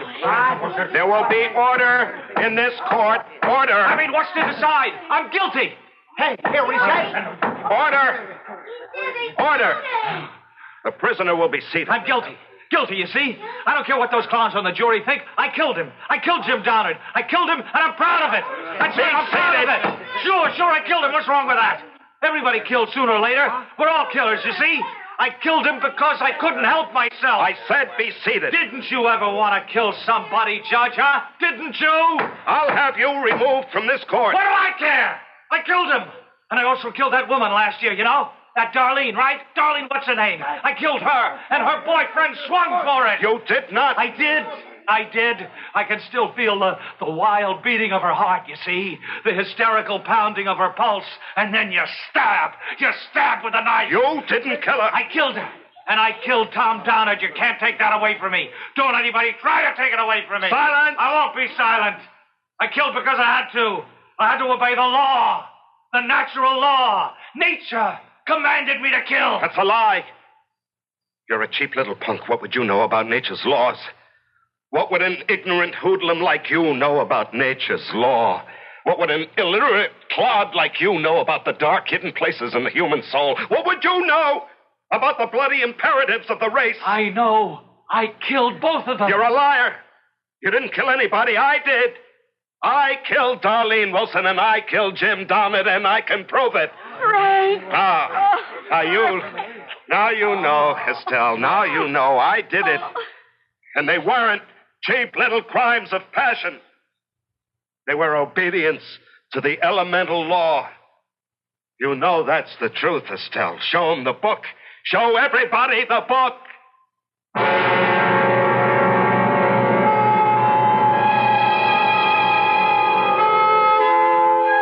Well, they were all set to throw the book at ex-Judge Frank Wallace, but, of course, the plea was insanity.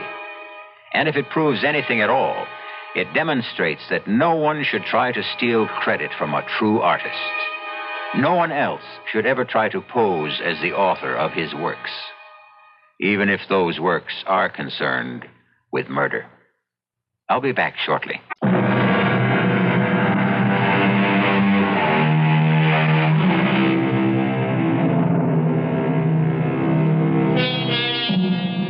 You've heard them say, murder will out. It's supposed to mean that murder cannot be hidden. The fact will eventually emerge. However, the tale you just heard adds a chilling dimension to that statement. It can now mean that murder may slumber deep inside each of us, and that one day it may find its way out. No, that won't do.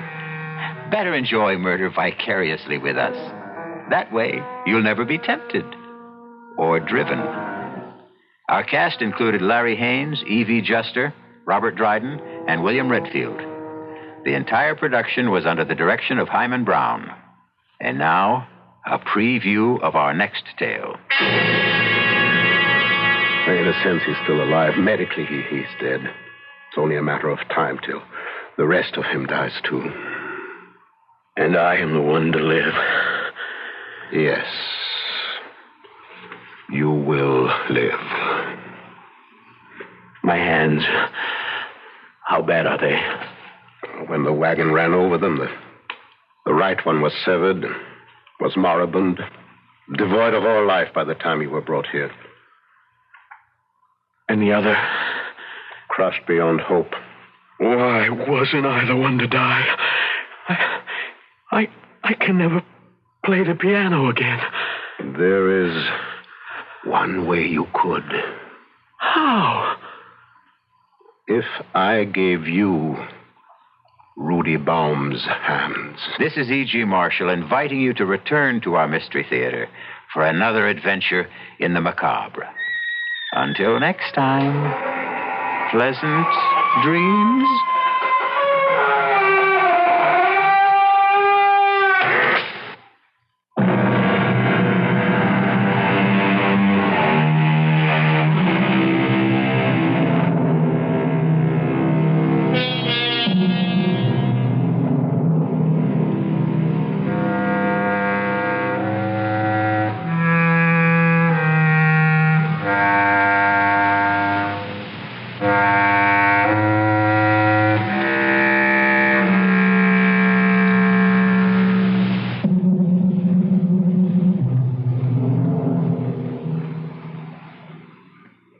The CBS Radio Mystery Theater presents...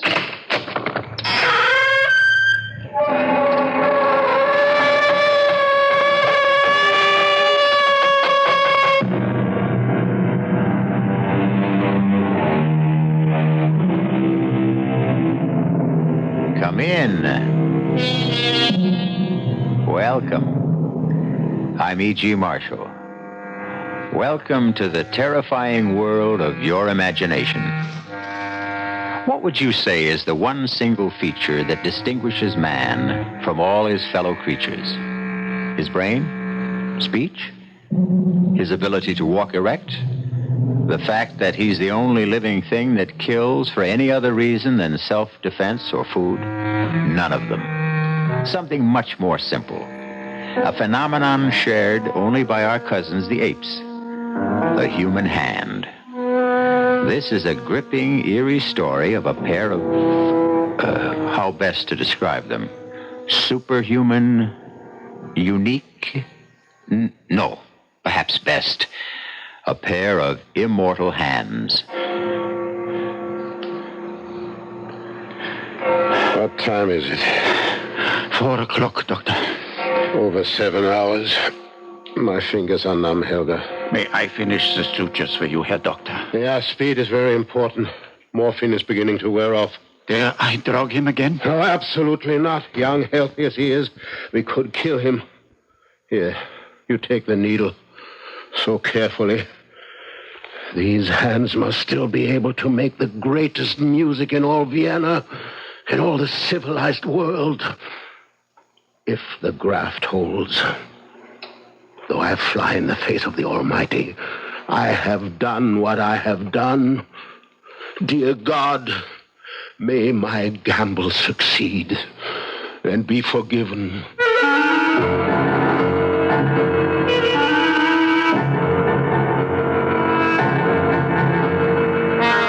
Our mystery drama, Death by Whose Hands, was written especially for the Mystery Theater by Ian Martin and stars Stephen Schnabel and Robert Dreyfuss. It is sponsored in part by Anheuser-Busch Incorporated, brewers of Budweiser. I'll be back shortly with Act One.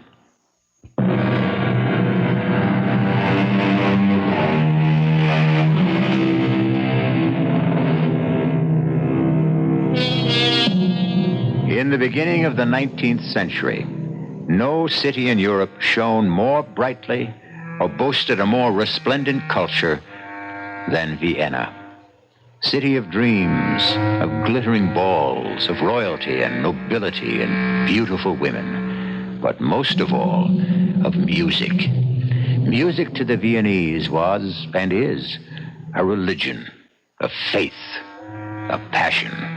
And passion is an insidious, destructive emotion which can lead to sinister and deadly results. You are listening at the moment to the hands of Rudy Baum on the piano in Vienna's great concert hall.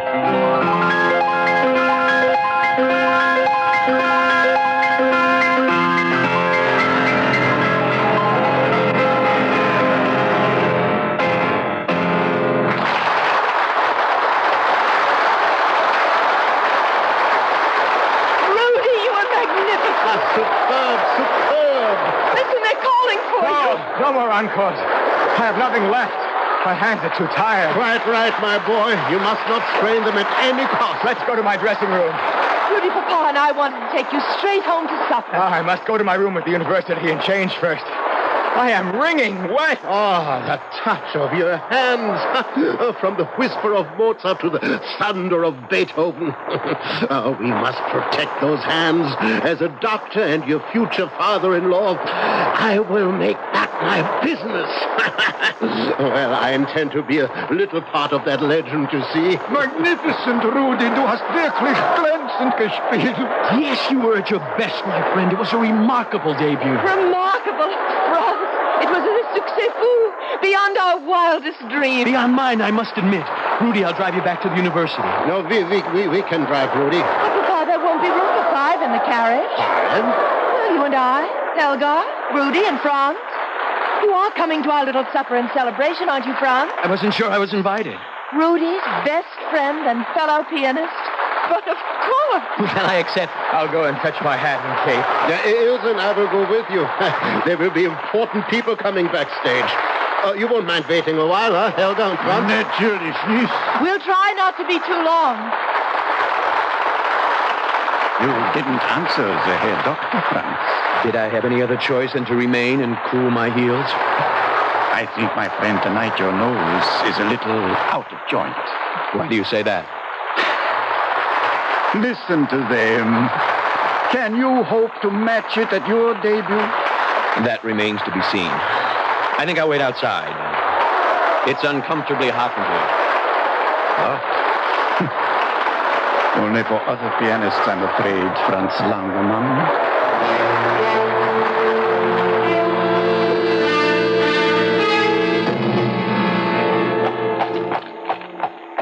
It's a big night for you, Rudy. No, it's only the beginning. I'm sure of that. Oh, but you're right.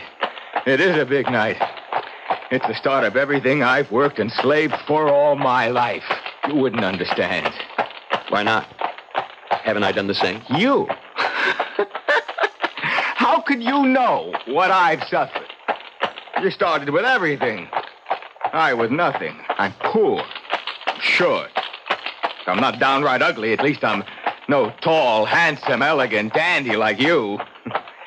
But I've got it all in these hands of mine now.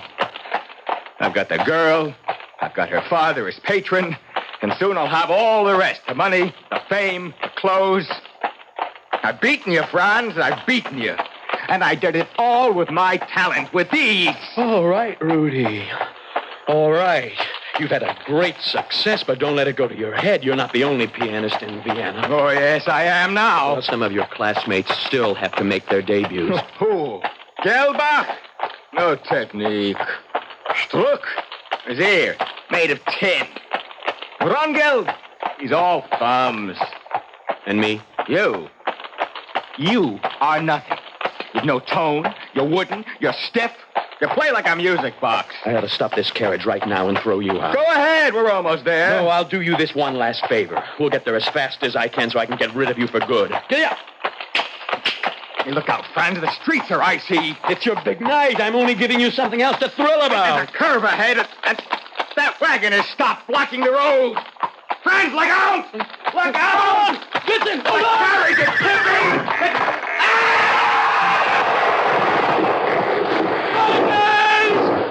Oh, God, my hands!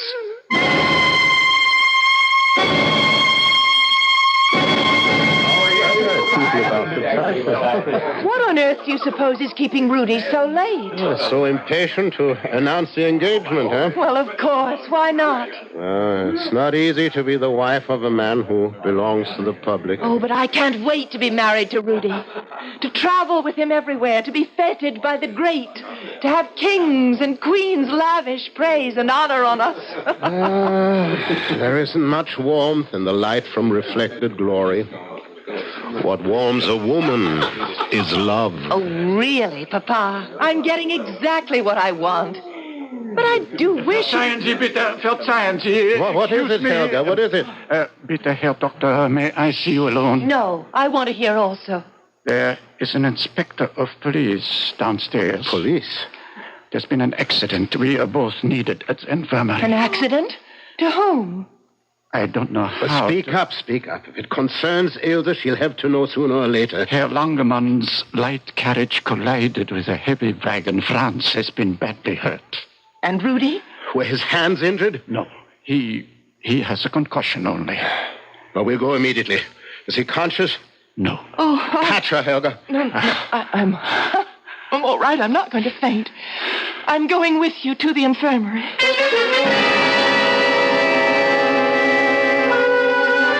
The hemorrhage is so massive. Brain destruction is irreversible. I'm surprised Rudy's still breathing. Oh, the music these hands made less than 3 hours ago. The music they could have continued to make.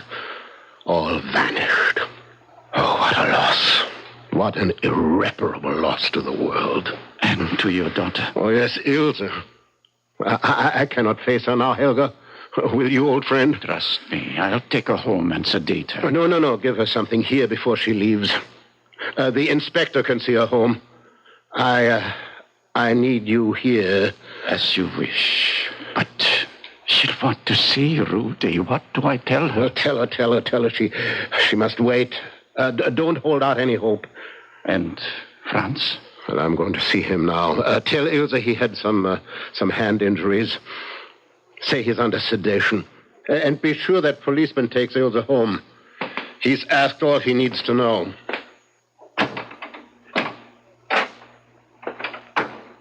It's all right here, Doctor. I'm awake. Yes, I see. How is Rudy? Rudy is asleep. Are you in pain? No, the morphine dulls that. I deserve it anyway. Why? It was my fault. He was so swelled with his success, he blurted out the truth. He's been using all of us. Me, you, Ilse. He informed me he had no use for me anymore. Of course, he still needs you and Ilse.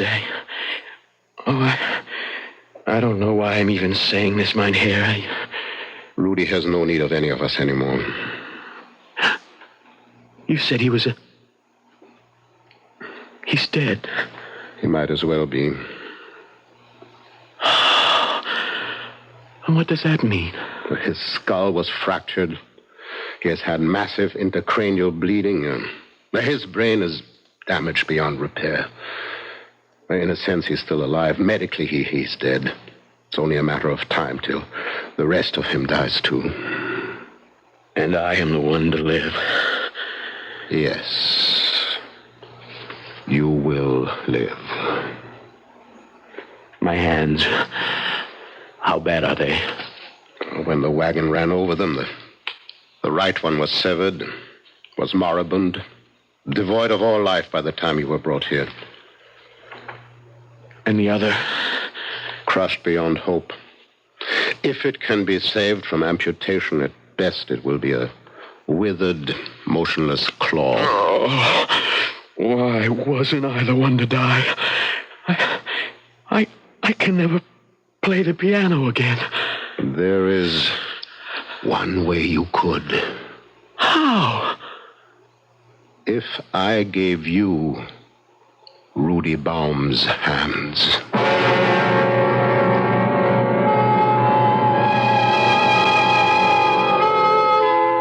In stunned, incredulous shock, Franz stares up at the usually kind and humorous face of the Herr Dr. Herschel. Now it is stern and drained, the eyes boring down at the young man, gleaming with a strange fanaticism. What he is proposing is beyond belief, beyond possibility, beyond the laws of man and God. I'll return shortly with Act Two.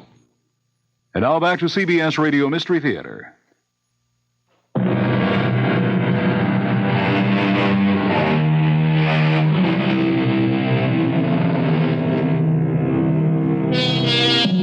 The year is 1804. Vaccination has been discovered 8 years before, but anesthesia will not even be conceived of till 1842. The only antidotes against pain are alcohol, opium, and a man's determination. And Franz Langermann lies in a bed in Dr. Herschel's private infirmary facing a transplant infinitely more complicated than anything medicine has dreamed of today. Rudy's hands. But he's still not dead. At the moment his heart stops to beat, we can take them, still alive and pulsing. Could it work? Could I use them as hands? I don't know, Franz. I know only you have nothing to lose. If the transplant fails, you will be no worse off than you are now. And if it succeeds? If it succeeds? You're a musician. What better tools could you have to create beauty in music than the fingers and the hands of Rudy Baum? Very well. If Rudy is gone, I agree.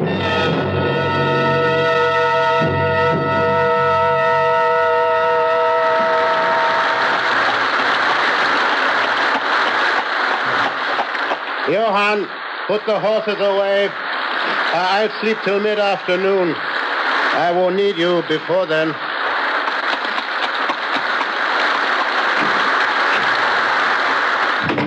Papa! Oh, Ilse. Well, what are you doing up so early? Early? It's almost 9 o'clock. How is Rudy? Oh, what can I say, Liebchen? To make it easy for you. He's dead. I knew it. He's dead. Yes. Ilse, It's all right, Papa. When you were so long, I knew. And Franz? Franz is, he will live. He's fine.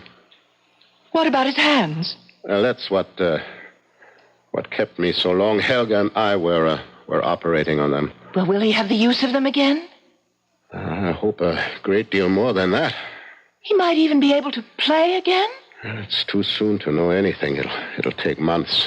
Oh, what's the difference? It won't be Rudy. Nobody ever will play like Rudy Baum again. Not in your lifetime, Papa. Or in mine. It would seem too much to hope for, would it not, meine Tochter? And yet, I am going to dare to hope.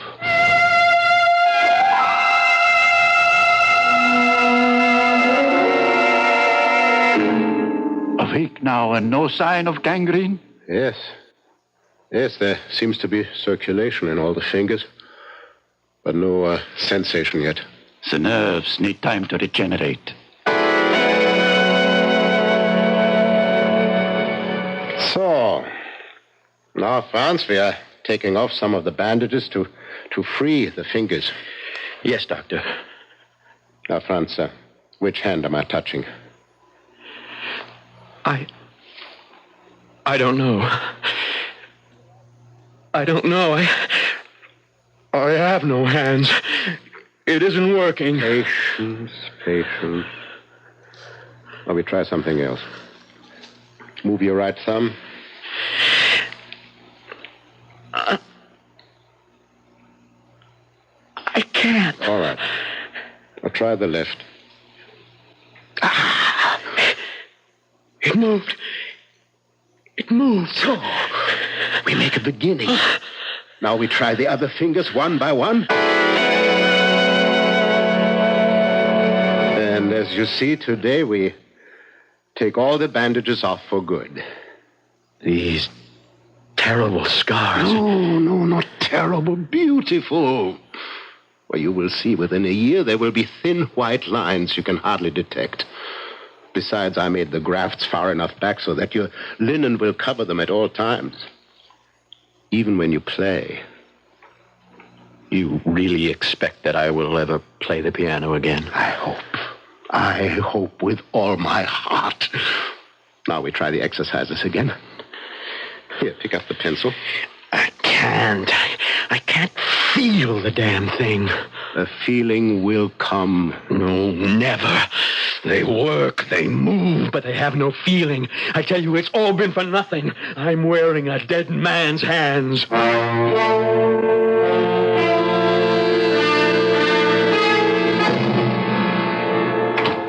Guten Morgen, Franz.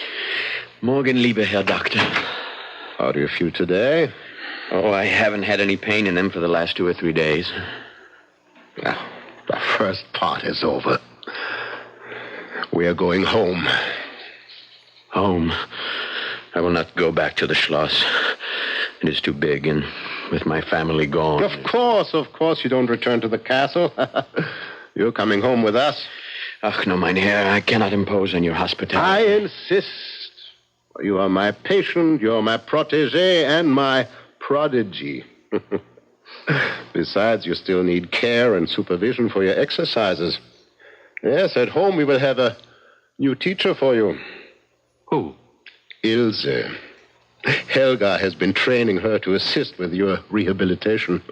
Does Ilse know about the hands? No. No one knows that secret. Save you and I and Helga. No one must ever know.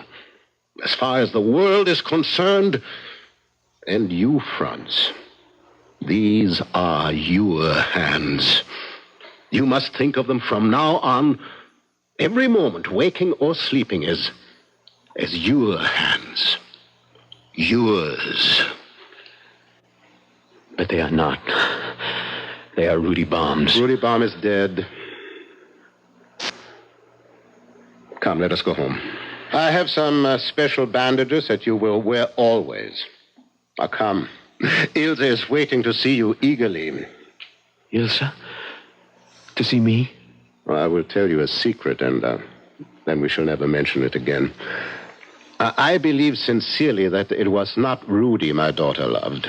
She was just blinded and bewitched by his talent. I can be truthful when I say she mourns him no longer. Well, aren't you anxious to see her? Ilse? Yeah. Let's go home.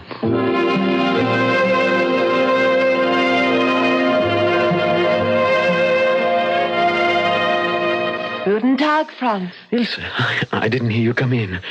Guten Tag. Where's Papa? He went back to the infirmary after lunch. Oh, I thought you and he were together. And now that I'm here, I must take up my duties. Will you come to the table? Are we to eat again? No. We're going to start your exercises. Oh. Your poor hands. To think. That night, Papa never told me how badly they were injured. There's not a sign of a scar. Your father is a magician. No. I know he's prouder of his success with you than anything he's ever done. Do they still hurt?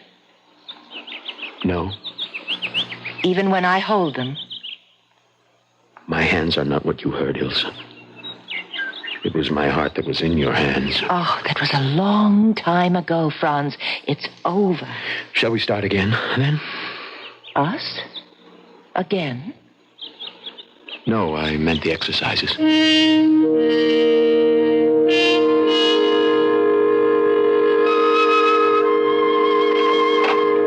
Morgen, Franz. What are you doing here in the music room? Ilse, suddenly, yes. I feel that my hands may be ready to try again. Then try it. Ilse, forgive me. I know you will understand. I want to be alone in the house. I want no one to hear me until I'm ready. If that is what you wish, Liebling. Liebling? Oh, that was a slip of the tongue. I'll take it as that for now. But if...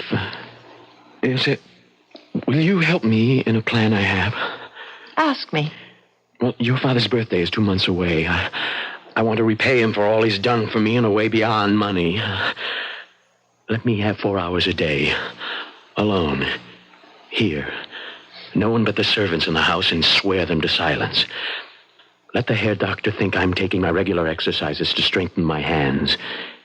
Instead, let me exercise them where they belong. On the keyboard. Oh, that's marvelous. If only I... Only what?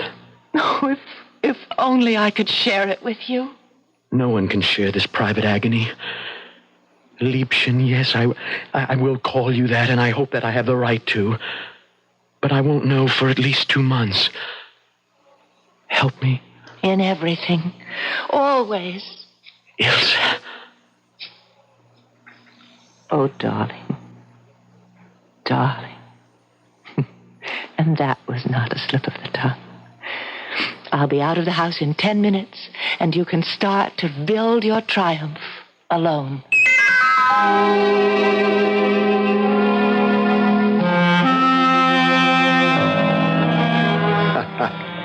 A dinner fit for a king and a birthday cake made for an emperor. I had forgotten it was my birthday, but then that's easy to do at my age. We'll have port and brandy and coffee in the music room. Music room? Why there? Now, don't ask questions, Papa. On a birthday, there are many surprises. There's one very special gift you haven't received yet. From France. Oh, I don't need any gifts. This one, permit me to offer you. Ilse? Thank you, Franz. Liebe Herr Doctor. Oh, danke schön. No, sit with me, Papa. Here on the sofa. Well, this is all so mysterious. What are you up to? Shh, listen. Lieber Herr Dr. Herschel und mein Liebchen Ilse, this is a moment of terrifying truth. I am Lazarus, but am I surely risen from the dead? For all of us, music is a way of life. If it is still mine, then this is the best birthday gift I can offer either of you. In return for all you've done for me. Here it is.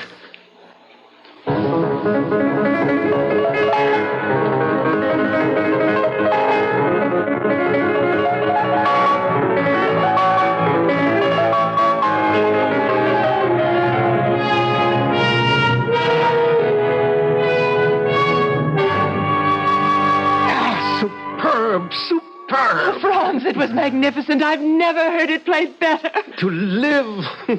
To live for moments like these. Oh, Franz, how can I thank you? But this is not just for me. You will concertize. Oh, of course. He's going to set the world on fire. And that's the other birthday present we have for you, Papa. What? More?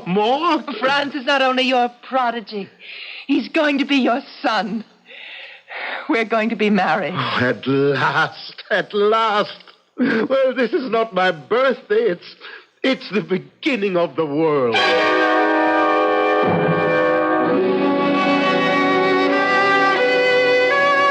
Good night, Ilse. Must you go? Time enough for us. This is his celebration. Let us wait for ours. If I must. Don't tempt me. You were so wonderful tonight. The tone, your hands. All of me is yours. Then come. Come to bed.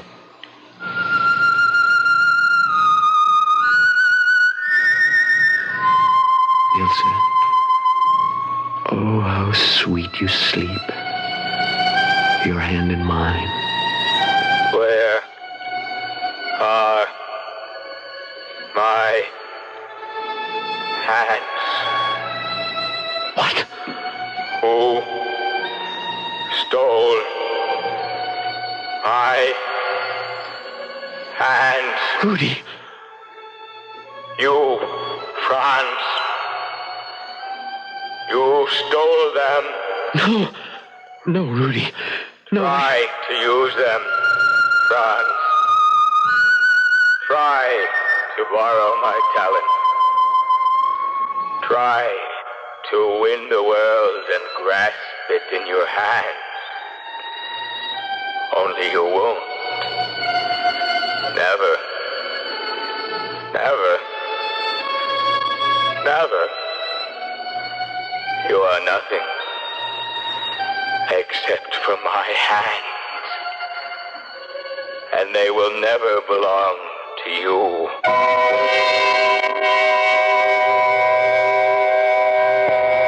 Ilse, so sure of her future at last, turns lazily in her sleep. She has no intimation of the restless dreams that are torturing her intended husband. And neither of them is aware of the nervous tensing and extension of the hands that once were Rudy Baum's.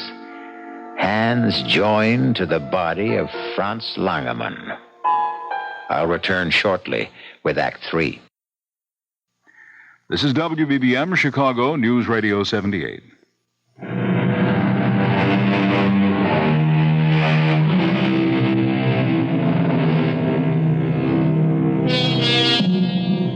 The debut that fall of Franz Langermann was sensational. The public took him to their hearts, and the critics were unanimous in praise, projecting for him the brilliant future that had been denied Rudy Baum by his untimely death. So bright, indeed, were all Franz Langermann's prospects that he seemed to have banished the tortured dreams that haunted his sleep. Till the morning of his wedding day, he was standing before the pier glass, adjusting his white cravat, when... Rudy. No. Don't turn around, Franz. You won't find me in the room. Here. In the mirror. Why are you here? What is it you want? Everything that was mine. Ilsa. My career. My hands. I cannot give any of it back. You will give me all of it back, Franz. All that is mine. Look how they buried me. 2 bleeding wrists. My hands torn from my arms. You might as well have opened my chest and ripped my heart from its moorings. But I will have my revenge. You're dead. Not till I am whole. I can never rest until I am whole. Stay back! God help me! Franz, are you all right? Franz, what happened? I seem to have smashed the pier glass with a chair. But why? Here, Doctor, I cannot marry Ilse. We will have to call the wedding off. Guests already arriving. Ilse is dressed in her bridal gown. What's the matter, boy? Are you mad? More than a little, I'm afraid. I can guess perhaps what troubles you. Let us sit down together then and talk this over.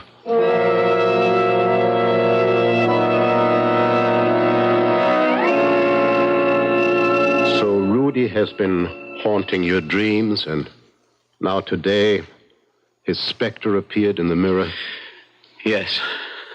And you feel that his uneasy spirit is doomed to haunt you, that his ghost will forever dog your footsteps? Yes. Certainly if I marry Ilse. And I love her too much to put her through that, too. Franz, you are an exceptionally kind and sensitive man. You've been through an agonizing and traumatic experience. You have been driving yourself, practicing long hours for your concert debut. You are exhausted physically and emotionally. The mind is simply playing you tricks. No, you don't understand. Rudy Baum was no friend of mine. You remember? I tried to tell you that night, the night of the accident. Oh, yeah, so you did, I recall. Rudy was my enemy. He resented me, hated me. The night of his triumph, when he had everything, he gloated over it. He threw it in my teeth. Well, then that is it, Franz. Why should you have any remorse? You think it is only remorse that conjures up these visions? Of course. That and your oversensitive nature. When I can help there, I will give you some mild sedation for the days. And for the nights? If you need it. I should think Ilse would be better than all my pills for that. What you need is her to take care of you.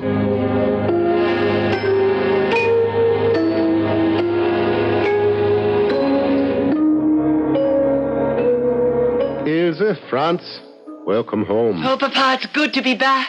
It's good to see you, Herr Doctor. So, now tell me all about the tour. It was brilliant, marvelous, unbelievable. Standing ovations everywhere.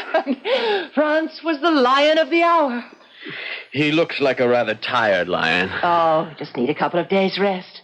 I must look a fright after that long carriage ride. You'll excuse me while I change. Oh, I forgot. We are to give a special concert recital for the Emperor at Schönbrunn. Imagine! Our own Emperor. Well, she is wildly happy. Yes, Ilse thrives on all the social life. Well, you don't seem to share her enthusiasm. Oh, my God, how can I? Oh, come on, Franz. Not so bad to be wined and dined. The important thing is to remember it's a tribute to your genius. My genius? Do you really think it is I they applaud? Who else? These. That's what they come to worship. And who makes them work? Not I. I tell you, they have a life of their own. Do you think I could attack the Beethoven Emperor as though notes exploded from one of Napoleon's cannons? I tell you, they are beyond my control, and it is driving me mad. I want to play my own music, be my own man. These may be the hands of a genius, but Lord help me, they are not mine. I never want to play the piano again.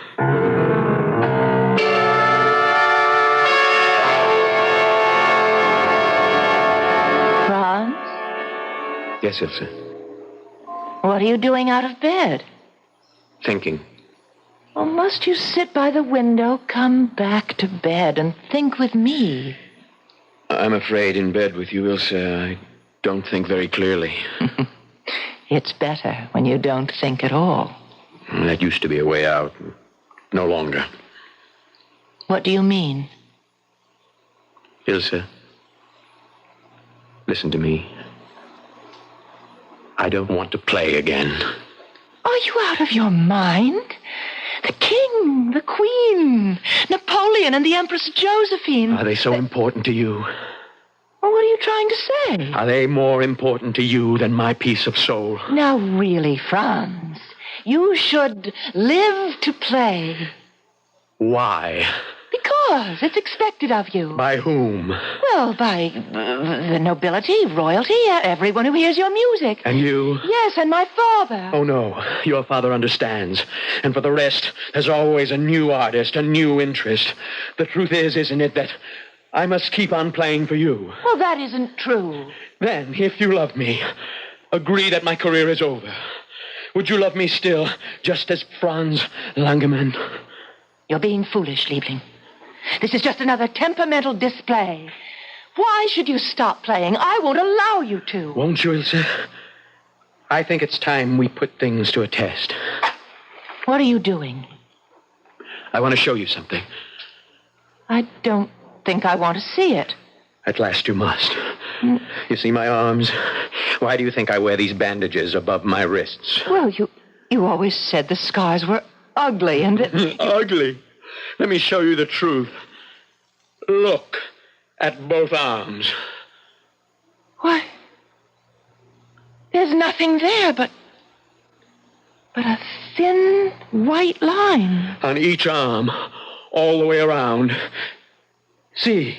Yes, but I thought... In the accident, Rudy's brain was injured fatally, but the rest of him was untouched.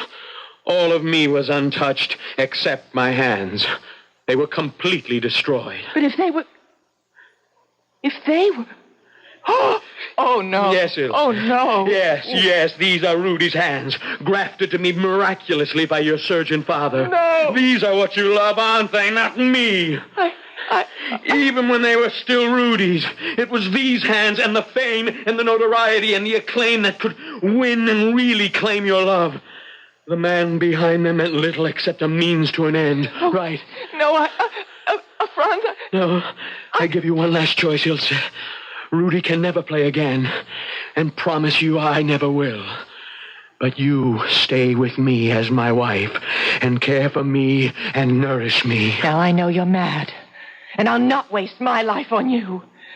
I forced myself to endure Rudy because I knew he could carry me with him to the top. I found you more endurable if you could give me the same. But if you turn your back on success and glory, don't ask me to do the same.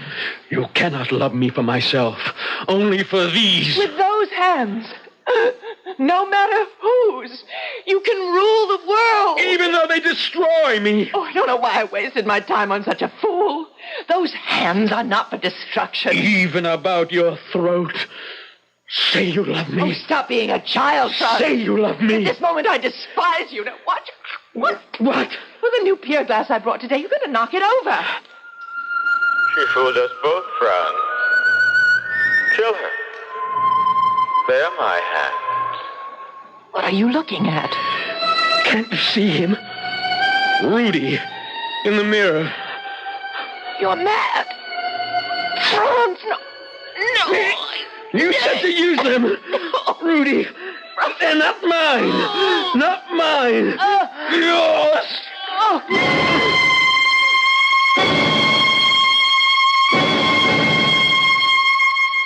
Oh, now what is there to do?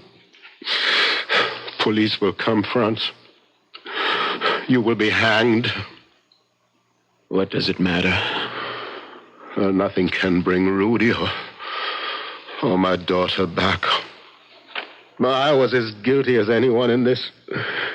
I wanted to save a rare musical gift for the world.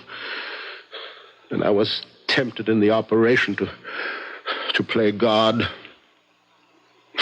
And now there's only one thing to do. What? Poor Ilse must have fought. Your face is damaged. Now we must ransack the apartment. Well, I will take enough valuables away with me, then I will say I came to visit you and that I found my daughter and you, and then that I rushed out for the police.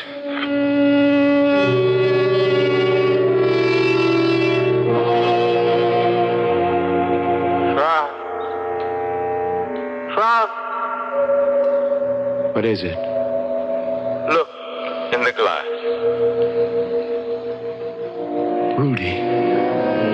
Did you really think I'd let you escape? Do you really think I care anymore? Take my hand and put them around your throat. That's it. Now, let me do the rest.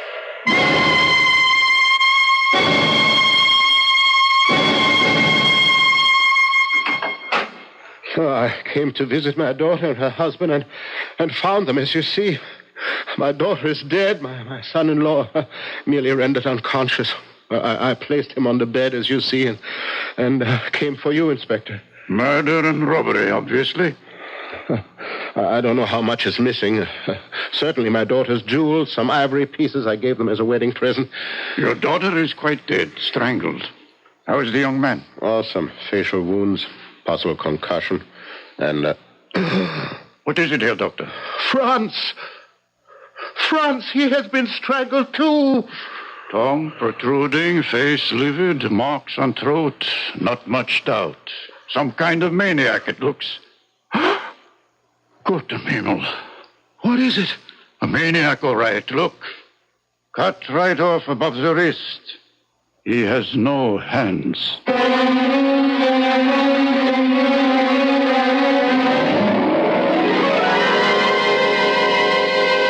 Now I wonder if anyone stopped to exhume Rudy Baum from his solitary grave. Would he prove to have hands or not? As it happened, no one did. And since Herr Dr. Herschel died quite suddenly from a heart attack during the solemn requiem mass for his daughter and his son-in-law, why should it have occurred to anyone to question this extraordinary tale further? I'll be back shortly.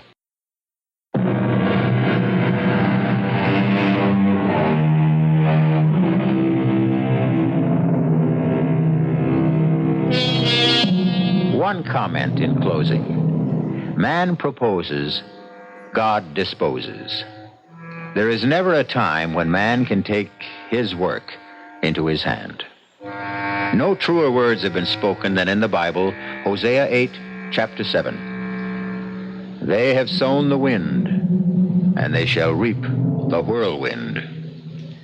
Our cast included Robert Drivas, Stephen Schnabel, Marion Seldes, Ira Lewis, and Roger DeKoven. The entire production was under the direction of Hyman Brown.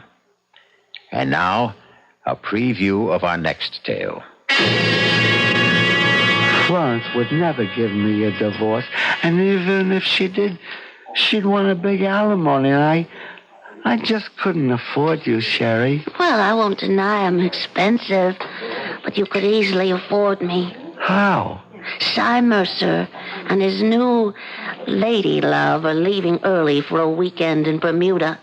Monday's a holiday. They won't be back till Tuesday morning.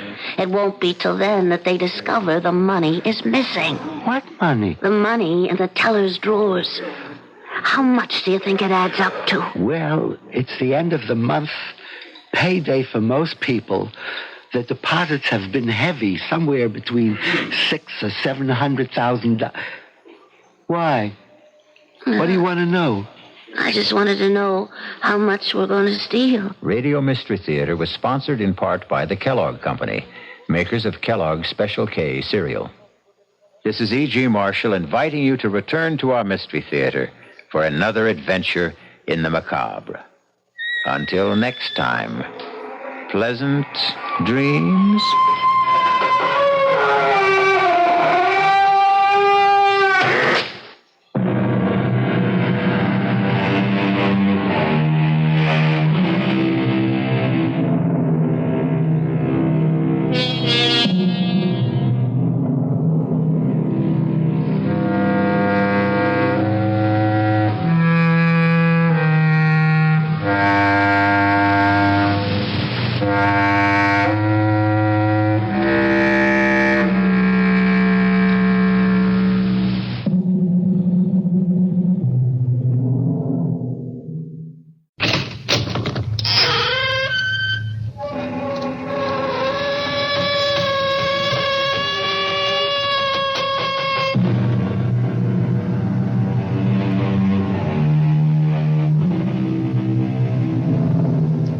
Come in.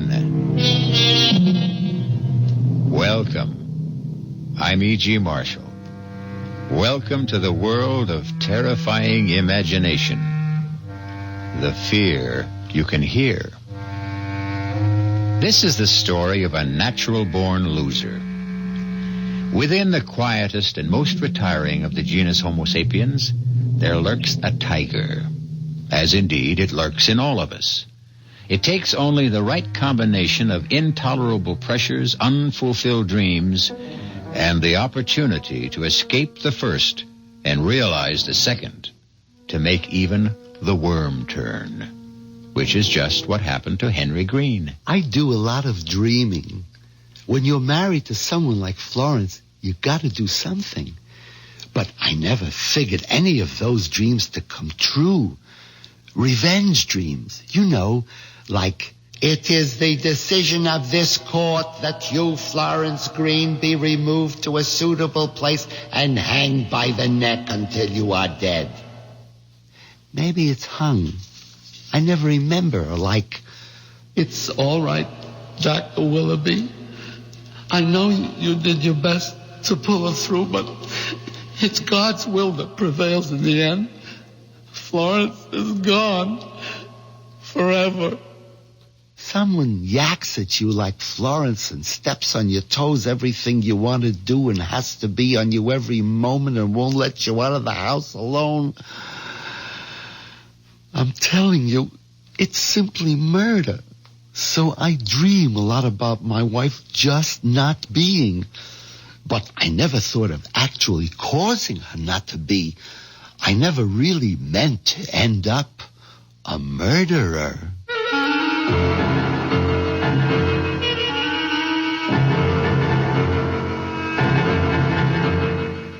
Our mystery drama, It's Simply Murder, was written especially for the Mystery Theater by Ian Martin and stars Jack Gilford. I'll be back shortly with Act One.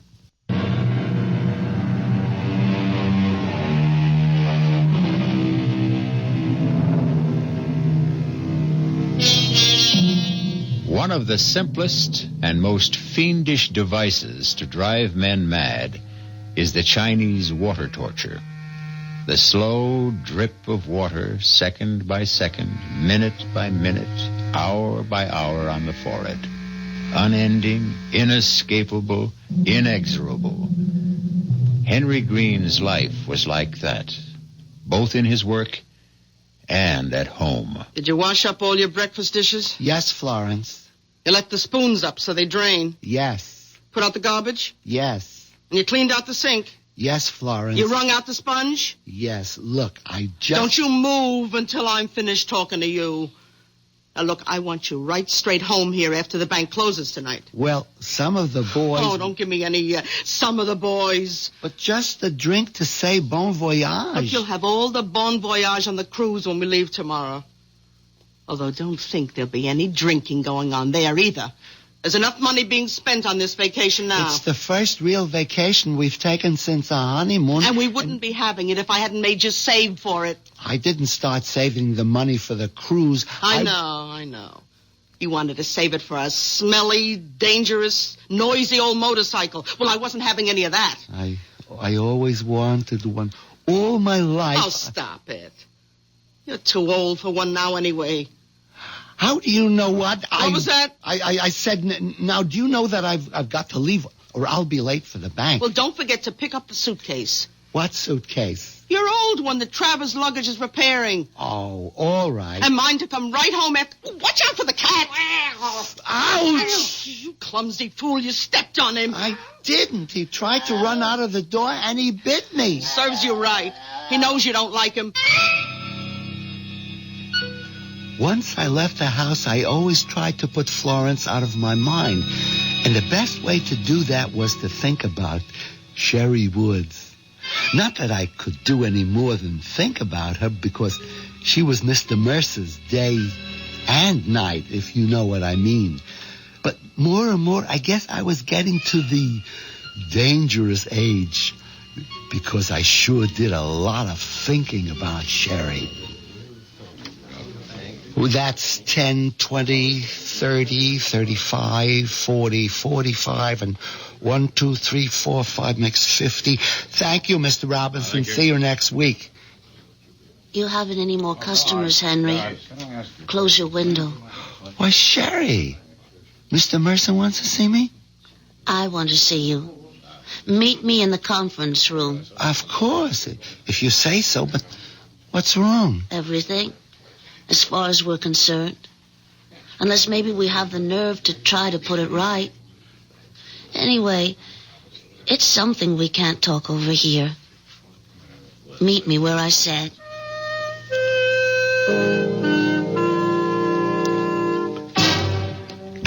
What kept you so long? Mr. Mercer, he stopped me. You still think I'm attractive? Well, Sherry, knowing how I felt for you all this time, you have to ask? Yeah, I want to be quite sure. Come here, Henry. Where? Here. Right close against me. Put your arms around me. Suppose someone should come in. I slipped the automatic lock on the door before you came in. We're quite safe. I don't feel that way. I meant from being interrupted. Now kiss me. Sherry, I'm a married man. Oh, don't tell me you don't want to. Sherry, you could make me do anything, but... Oh, make me do anything. All right, that's enough. Oh, I never kissed anyone like this. It's a good thing you'd be arrested. It'd be worth it. Let's do it again. Well, we could do it forever. If you wanted to. But I'm married. We could make a few changes. Henry, when you get back from your trip, are you still expected to be promoted? Well, Mr. Mercer has practically promised me. You forget Cy Mercer's promises. I ought to know how little they're worth. We, my darling, are out. My darling? Did you hear the other part? What do you mean, we're out? You know in your heart, you'll never be vice president. And I've been fired. He can't do that to you. Well, he already has.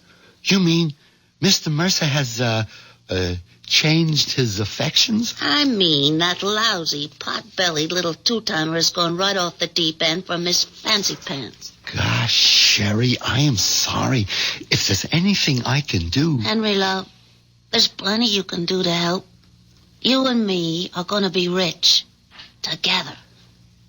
You'd like that, wouldn't you? Look, I better get back to my cage. Is that where you think you belong? Well, I am head teller and... In a cage? Oh, you're a man, not a mouse. Now's the time for you to prove it. Grab the world by the tail. How'd you like to travel the world, live like royalty, never have to punch a time clock, get away from handling other people's money, have it be your own? Both of us. Just you and me. Us? But Sherry, I mean, even if there wasn't Florence, I don't have any money. She's got it all. Oh, then that settles it. I'm going to remake your life. How? Well, why don't we have lunch together, and I'll tell you. Where? The sandwich shop? No. Let's make it the Gourmet. At 12:30. But that's terribly expensive. Oh, Henry, love, that's the way you and me are going from here on in. If you go along with me. You know, I want to, but how? I'll tell you that. After the second martini.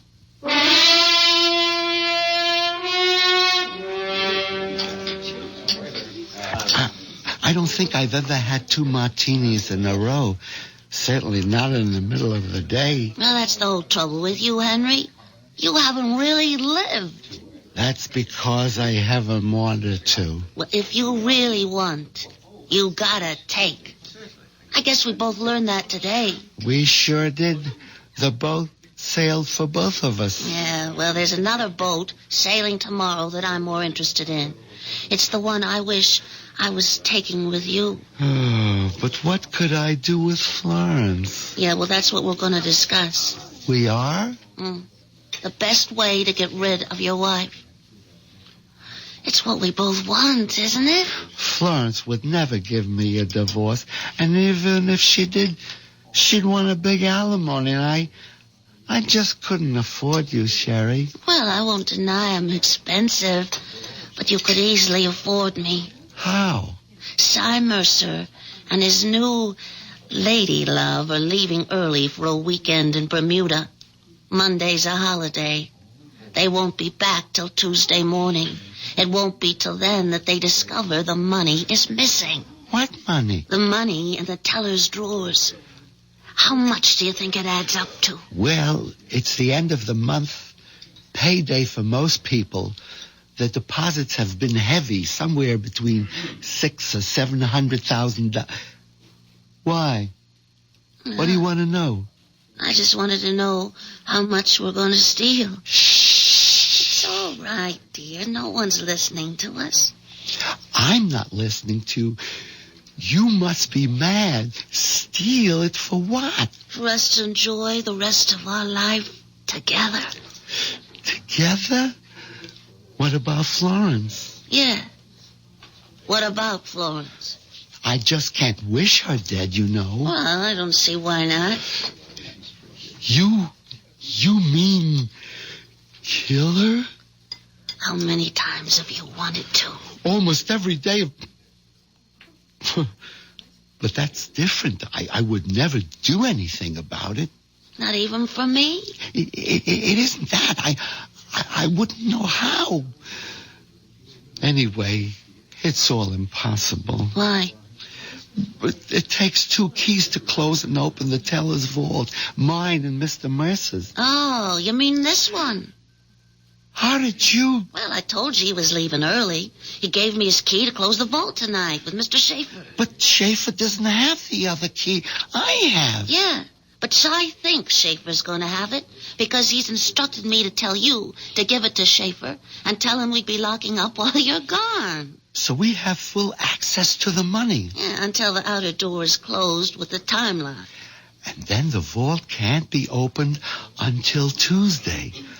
But I'd be trapped on the ship out at sea, and then Henry, after you've taken the money, you never get on that ship. I've always wanted to take a cruise, and Florence wouldn't... There isn't going to be any Florence, Henry. Remember? But where could we hide? With enough money, You can hide anywhere. You'd shave off your mustache, get contacts instead of those wire-rimmed glasses, a mod wig. I'd cut my hair short, dye it blonde, and get a nose bob, and put on a little weight in the right places. We'd be new people. I always wanted to have a beard. So, all right, grow a beard. Florence would never let me. Listen, Florence won't be around to object. Would I really have to kill her? What other way around is there? None. The trouble is, I wouldn't know how. Well, I've thought of that, Henry. Here. What is it? It's a bottle of sleeping pills. Just dissolve them in a nice hot cup of tea for Florence. What more do you want? I think I'll have another martini. I couldn't believe it was me sitting at an expensive restaurant, drinking in the middle of the day, and planning to murder my wife. Then I started in to think about the 20 years I'd already had with Florence, and the 20 or more I still might have to spend with her, and killing Florence began to make sense. Maybe. I stole a look at Sherry, who was powdering her nose. It looked pretty good to me like it was, and I didn't see where she didn't have enough in all the right places to start with. That's when I made up my mind. Florence had to go.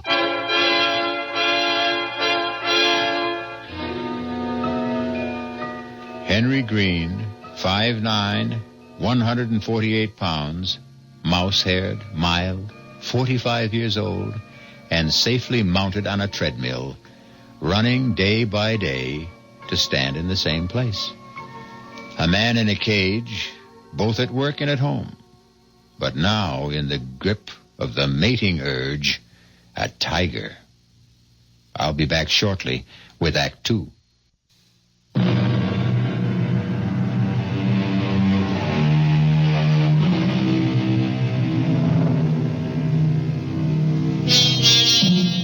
There's one thing you can say for Henry Green. Once set loose, there's nothing small about his new way of life. Within one day, he is all set to break 3 of the major commandments, the 6th, 7th, and 8th, although not necessarily in that order. Murder and adultery will have to wait their turn. At the moment, he is occupied with the 8th, and grand larceny at that. All right, Sherry. That was the last teller. Is she gone? Yeah. All right. Let's open up. There. That's mine. Now yours. That does it. Now get the suitcase from behind the desk while I open the vault. Here it is, Henry. Put it flat on the floor and open it. You hand me the money, and I'll pack it in. Hope there's enough room for all of it. Just take out big bills and leave the chicken feed. No. Better take everything. Empty drawers are easier to handle. What is it? Somebody's coming. Hide the suitcase. Get the vault door. Give me the bag. Oh, well, all closed up, Miss Woods. Time to go. Why, Miss Burpee? Forget something? Oh, and Mr. Green, honest, I'm just so embarrassed. I sure hate to ask you, but... But what? Well, there's something I want to check in my teller's drawer. Would you please open up the vault? What? Yeah, but we just closed up. We can't. Oh, you gotta. I have to know if it's missing. Is what missing? My engagement ring. You see, I usually take it off and put it in the drawer till I go home, and... Tonight, I forgot to take it out. Well, can it wait till Monday? Oh, we're off. Well, Tuesday. No, I got dates with Horace over the weekend, and you'd have a fit if I wasn't wearing it. Besides, I've got to be sure if it is there. Well, maybe you put it in your handbag. Oh, no, I looked there first thing because... Oh, now I remember. Yeah, right here in my jacket pocket. Oh, gee, I'm sorry. Oh, that's all right. Well, I guess I'll be getting along home.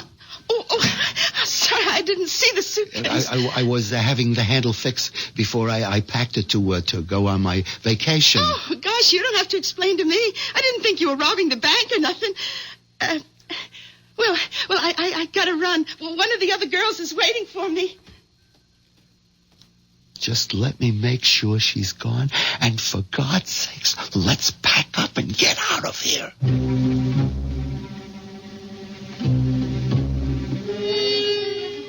We were both shaking like we had a fever after that run-in with Bird Brain Burpee, but somehow we managed to pack the money in the bag and close the outside door with a time lock.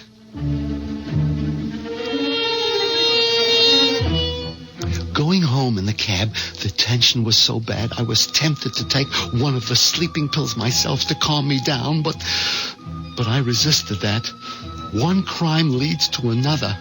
I was committed. If I lost my wits now, I stood to lose everything.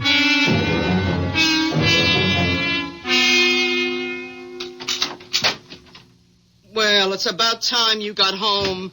I had to close up the bank. At least I see you remember to bring the suitcase. I'll take that. No, I mean, I'll do my own packing. You can't even fold a bath towel. Well, this time I'll show you. I want you to get a little rest, dear. I'll take care of myself. No, I'm not going to argue. Go ahead. Throw everything in. Higgledy-piggledy. You've been drinking. Well, just the sort of party because... I hope you didn't get too giddy so you can't manage to take your dinner out of the oven. Where are you going? Over to Mama's to leave Pussy. She's going to take care of him till we get back. Oh, okay. Will you be long? I don't know. Why? I'm all packed. I have no problems. I just thought you might be tired, Florence, dear, and I want to get to bed early. I'm not even thinking about bed, and you'd better not either. We got a lot to do before tomorrow. But don't I know it, Florence? Don't you worry. I'll be awake.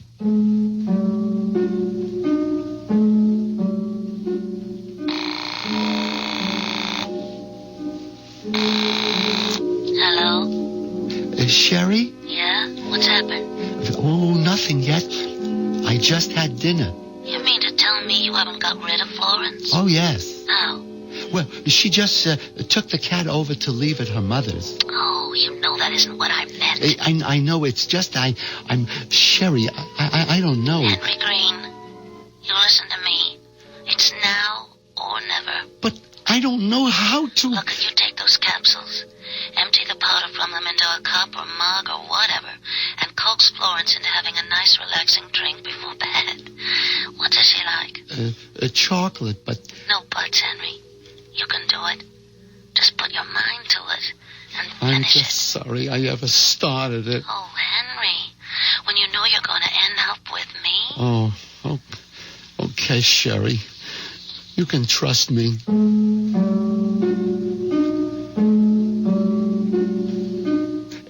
It took a couple of shots from the Christmas brandy bottle Florence kept hidden in among her foundation garments to keep me going till Florence got back from her mother's. Luckily, by that time, she seemed tired herself, and we were finally ready for bed. Did you lock the front door and put out the lights? Florence, how'd you like a nice cup of cocoa before you go to bed? Put you right off to sleep. Oh, I'd love it. I'll get it for you. You can't. I used up the last yesterday. But you got it. I mean, wouldn't you like something to drink? Oh, well, I did get a little bit of a chill coming home. I'll take some hot tea. Oh, yes. Hot tea will be just right.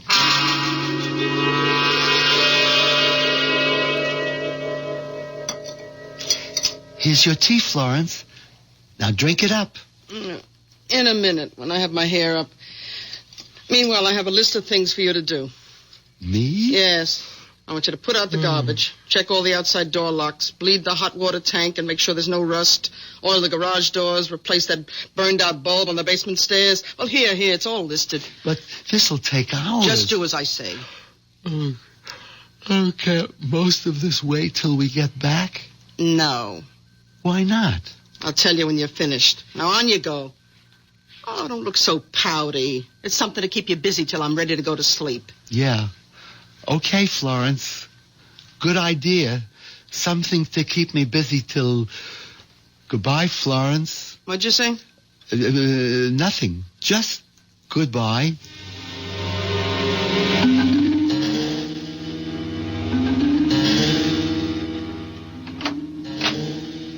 Florence? What is it? Oh, my God. What is it, Henry? Nothing. I just thought you were asleep. No, I just can't relax somehow. Too many things on my mind. What was it you were going to tell me? Oh, that can wait. Oh, I wish I could sleep. Wasn't the tea any help? Oh, that. I poured it out. You forgot the sugar. Poured it out? I yelled and yelled for you, but you didn't answer. I must have been outside. Anyway, it tasted terrible, and it was cold, so I just poured it down the sink. Well, how'd you like to bring me another, but with sugar? It's too late. Why? It's only just after 10 o'clock. Yes, I guess I'm so tired. Okay, Florence, I'll get you another cup.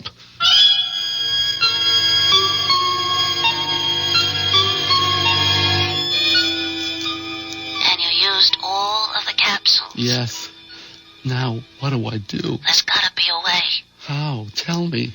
I haven't got a gun. I wouldn't know how to use a knife. We haven't got a rope in the house. There isn't even any string. And I haven't got the courage to even consider a blunt weapon.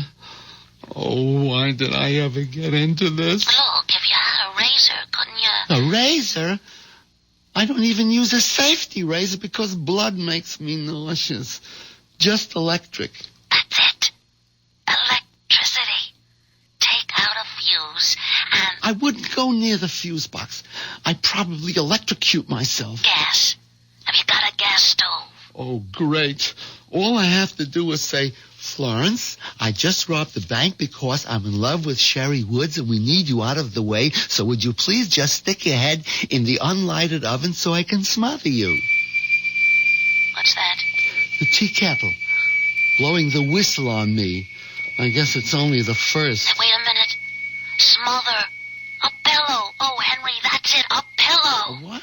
You know, like Laurence Olivier in that picture where he had the black face and he held the pillow over his wife's face and then, it was by Shakespeare. Yeah, Othello. Yeah. I might just be able to manage that.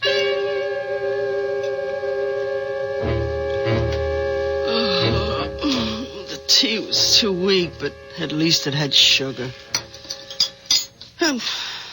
Henry, what are you doing standing there with that pillow? Oh, nothing. Just waiting to come to bed. Oh, well, turn out the light, for heaven's sake. I'm almost asleep. Henry! Yeah, sure.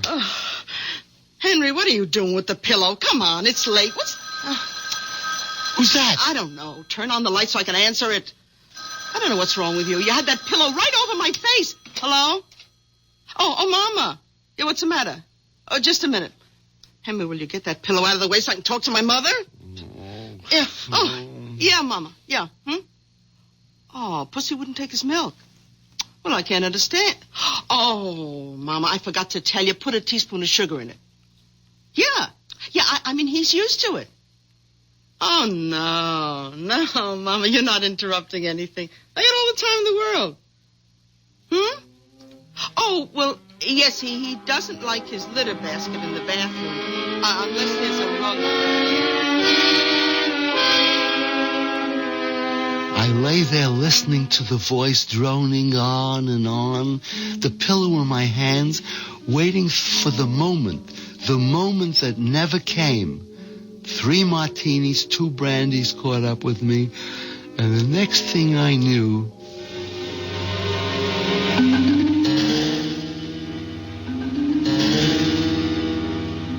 You fell asleep. Sherry, I was bushed. I was just knocked out. And when Florence starts talking to her mother, you just don't know. Oh, never mind that now, Henry. What are we gonna do? I don't know. Is Florence still in bed? No, she got up before me. She's in the bathroom. Oh, I tell you, Henry, I don't know what to say. Say, I've been up all night, half out of my mind, waiting to hear. Hold it. Henry, where are you? What is it? It's Florence. She's yelling for me. I'll have to call you back. Henry! Okay, Florence.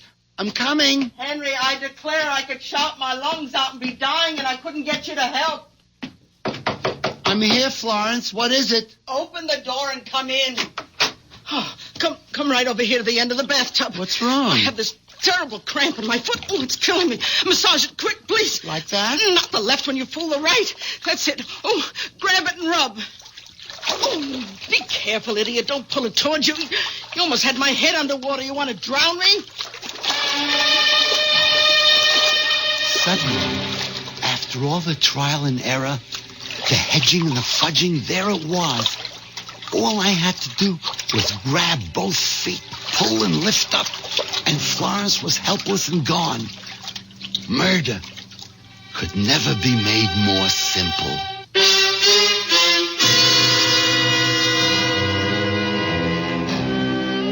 The moment of truth at last. Does Henry have the courage to go through with it? And if he does, can Sherry and he get away with larceny and murder? And having broken the 6th and 8th commandments, will the 7th be worth it all? Those are questions to be answered shortly when I return with Act 3.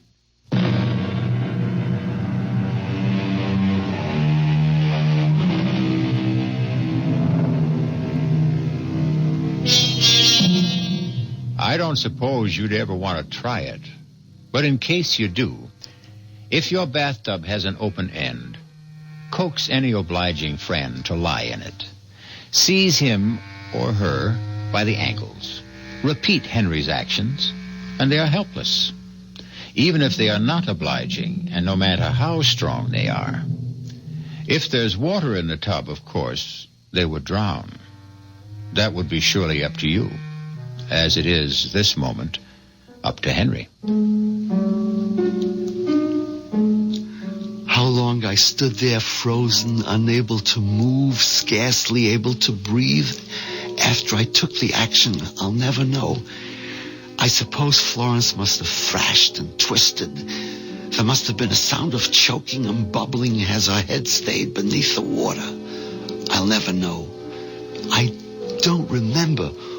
All I do remember is what brought me out of my trance. Who's that? Doorbell. Who? Must be Sherry. Yeah, Sherry, you gotta answer.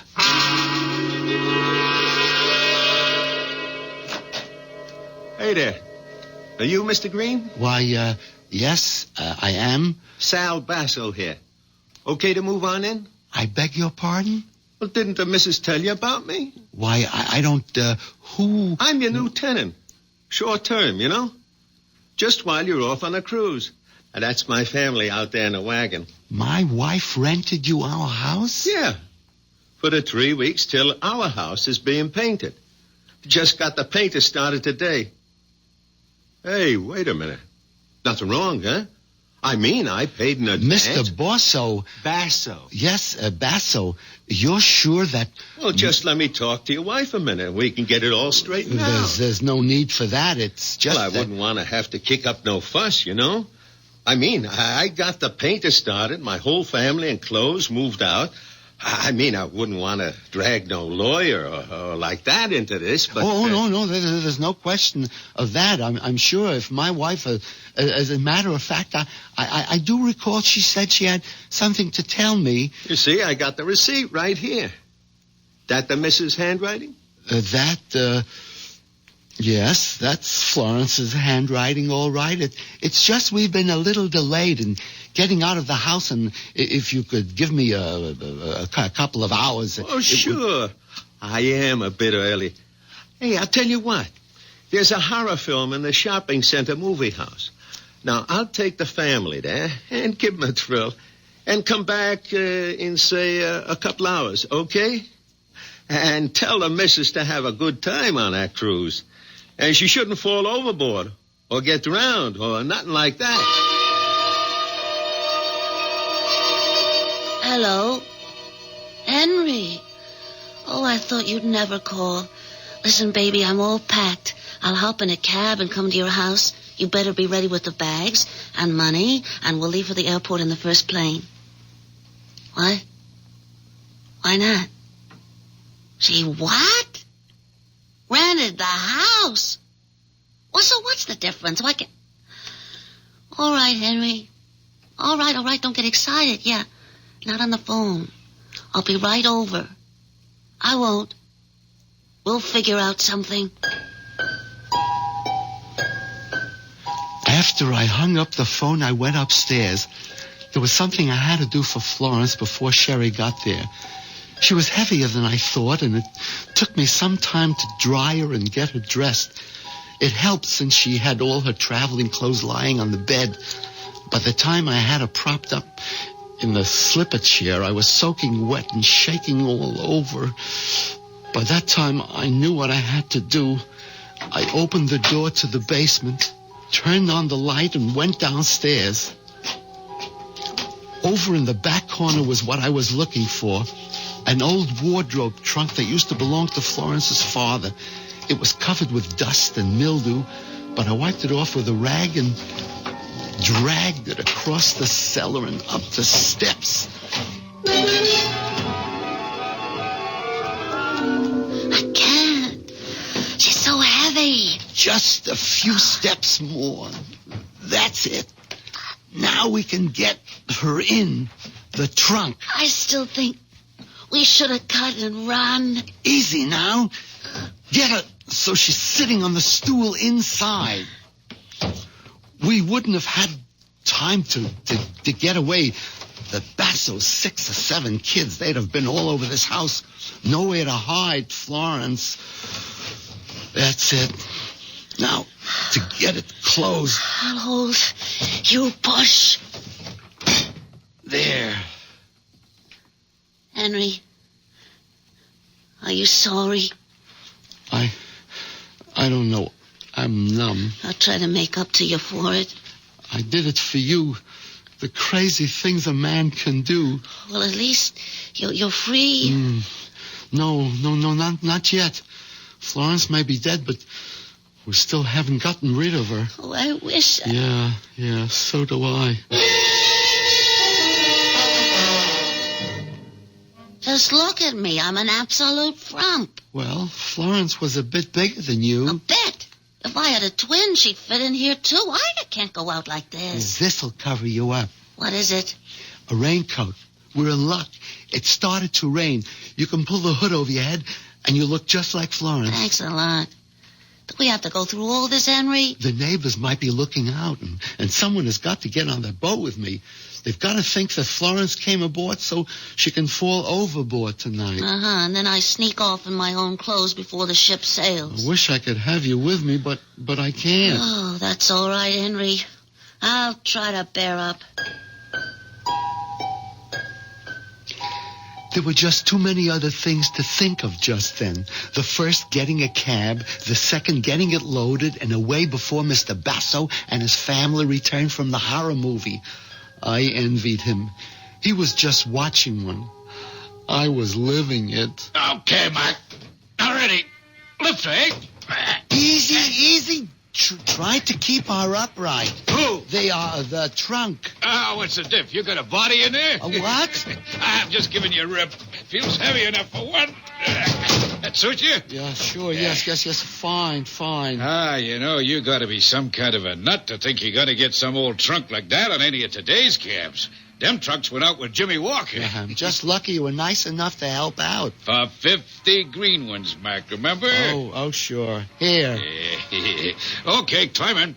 I have to make sure my wife will follow in the taxi. Well, I'm sorry, I ain't got no room in the truck for 3. I'll be right back. I ain't going nowheres without you. Well, we're all set, Sherry. You trail us to the pier. Here, I'll take the suitcase. It's all right. Might as well leave it with me.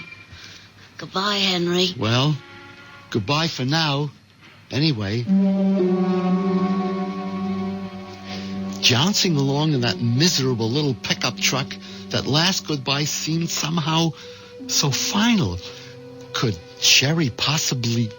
But I put that out of my mind as I told myself that everything was working out for the best.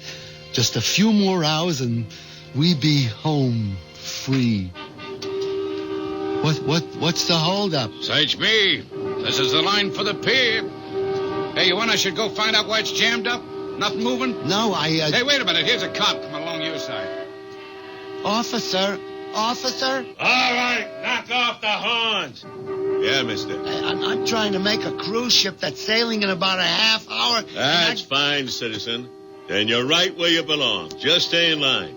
But why? What's wrong? Nothing for you to worry about, I'm sure. Just some nut phoned in a bomb scare. Now, we got to search all baggage going aboard. You want to really help out? You can. Open up that trunk you got so the bomb squad can check you out. But I can't open that trunk. My wife has the keys. Okay. So where's your wife? Was she... she's in a taxi right behind her. There wasn't room for her. What taxi? Oh, be a son of a gun. That one just pulled out making a U-turn. Stop her. Stop her. Hold it, mister. What's going on grab here? this little trum, officer. I should have known he was off his trolley right from the beginning. Take it easy, mister. You ain't going out nowhere. of here. I bet there's a bomb in that trunk. A bomb? Yeah. There isn't any bomb. Let me go. Sherry! Sherry!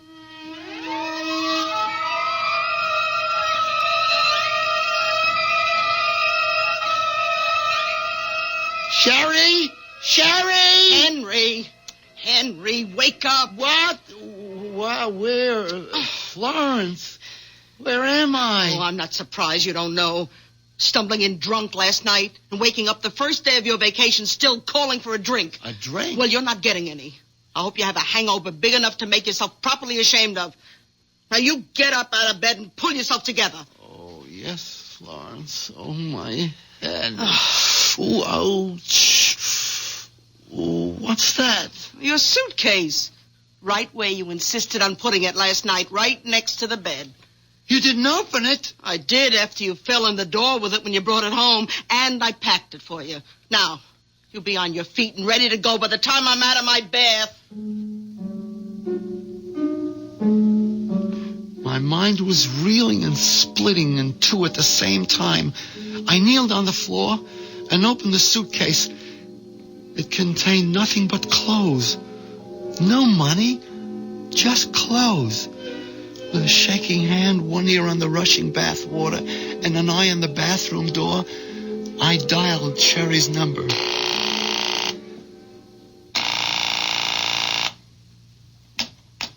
Yes? Sherry? Who's this? Henry. Henry who? Henry Green.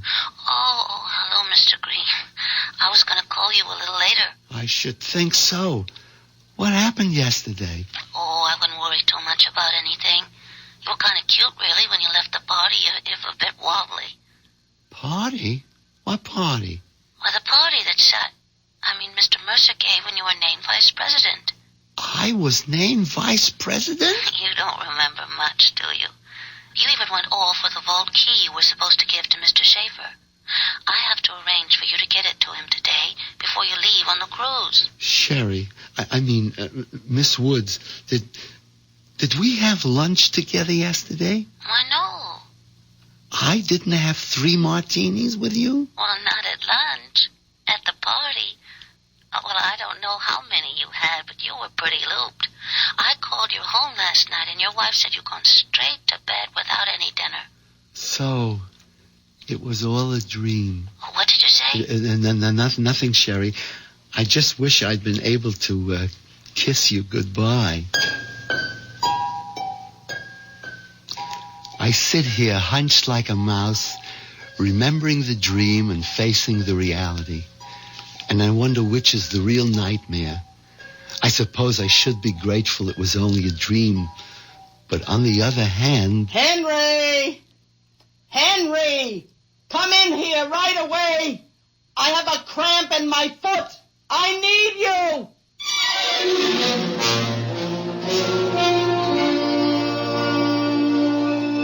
Henry Green, paper tiger, as it turns out. Grand larcener, first-degree murderer, rapacious adulterer thirsting after a young woman's flesh, but all and only in the mind. And surely to have to go on living with someone like Florence is punishment enough to fit the crime. I'll be back shortly.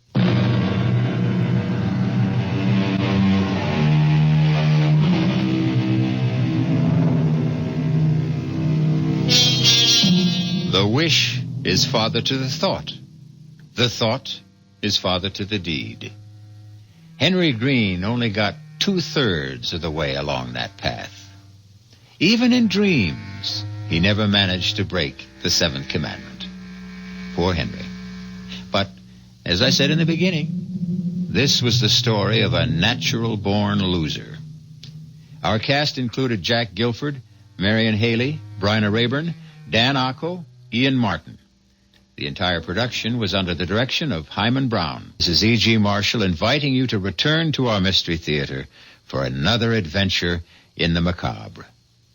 Until next time, pleasant dreams.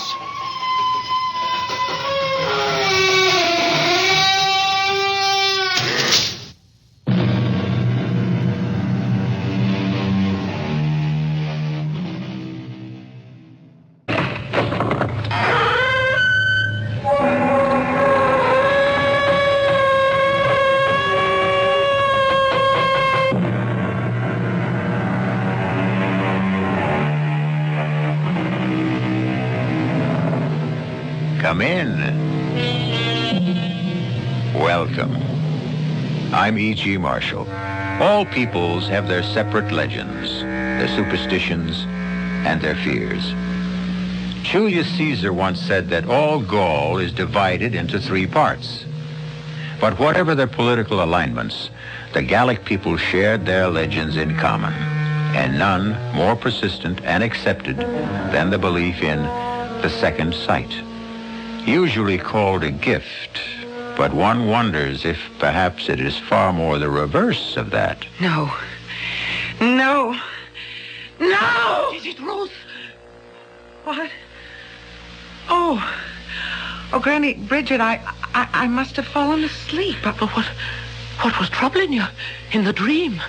Oh, Granny, it was terrible.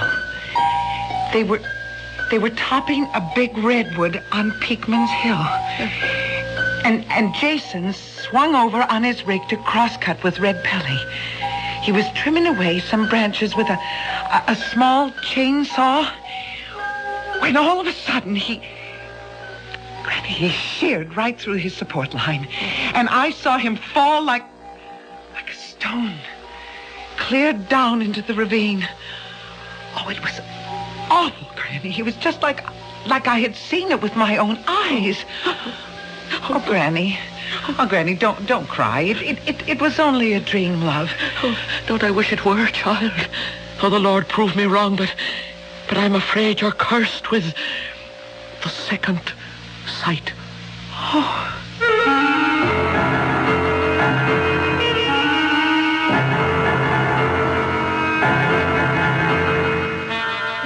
Our mystery drama, The Unearthly Gift, was written especially for the Mystery Theater by Ian Martin and stars Betsy Palmer.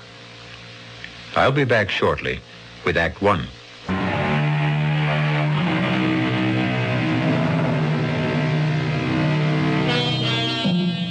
Let's begin with 2 definitions of second sight.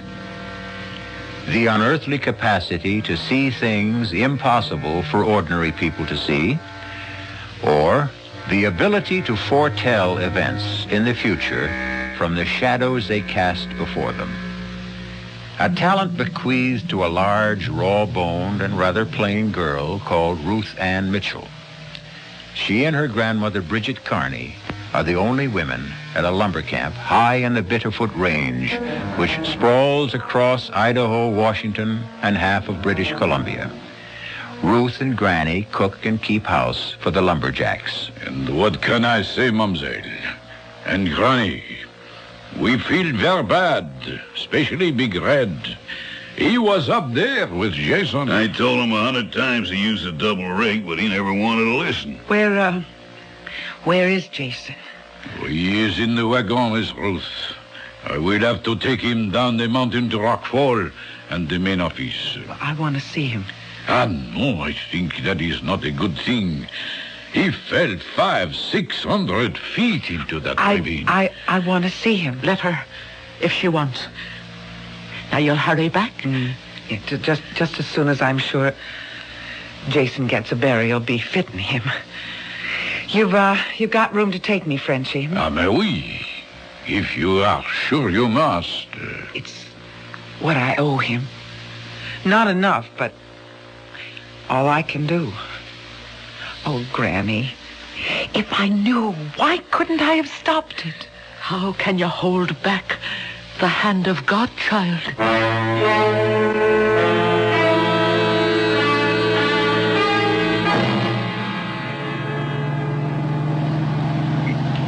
Espèce de diable. This is one bad road. You want me to drive, Frenchie? You, a woman. Well, I know it like the back of my hand. My daddy was a straw boss at Greenwood's camps, and from the time I was 11, I grew up there. And your father, when did he die? Oh, in the big fire.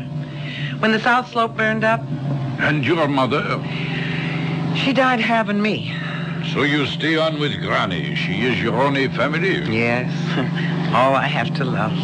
And Jason, too, you lost. Oh, Jason. Jason was kind to me. Why do you stay at the lonely camp like Greenwood with a bunch of roughnecks like us? Where else would I go? To the city, no, where perhaps you find a nice young man who... Me? Oh, a plain, awkward country gal who stands head high or higher than most men and knows nothing but to just cook and to do the chores. Jason did not think you were so plain. What did you mean about Jason when you said you might have stopped it? Well, I had sort of a dream. I mean, hours before you came back to camp. Just when it might have happened. I thought, Frenchie, that I saw the whole thing just the way it happened. My family was from Bretagne in France. We are also like the Irish, what you say, Gaelic. Yeah. There also is Le Vue de l'Ombre, what you say, the second sight. That is a gift you have. I don't know, Frenchie. I just don't rightly know. I don't suppose I really ever want to know.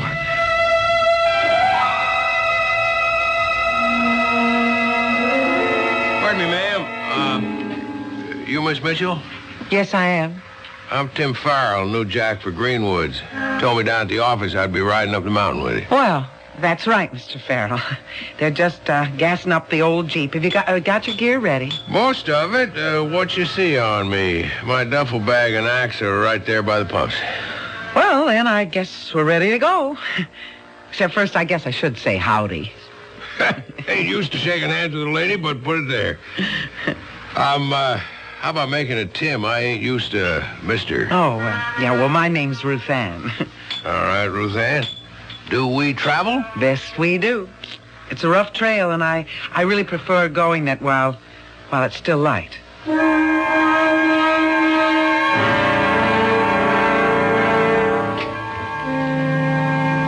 This old Jeep handles real nice. But you were right about the trail.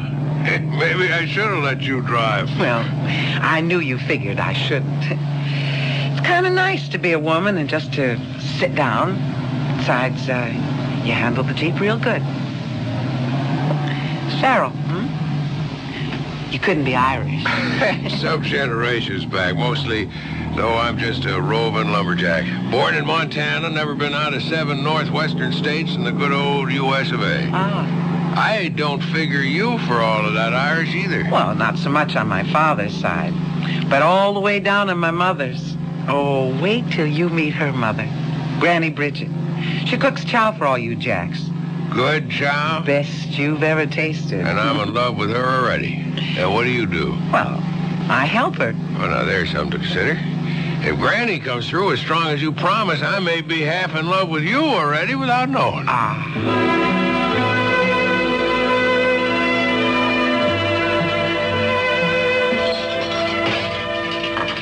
Now, that Tim Farrell you brought back here 3 weeks ago.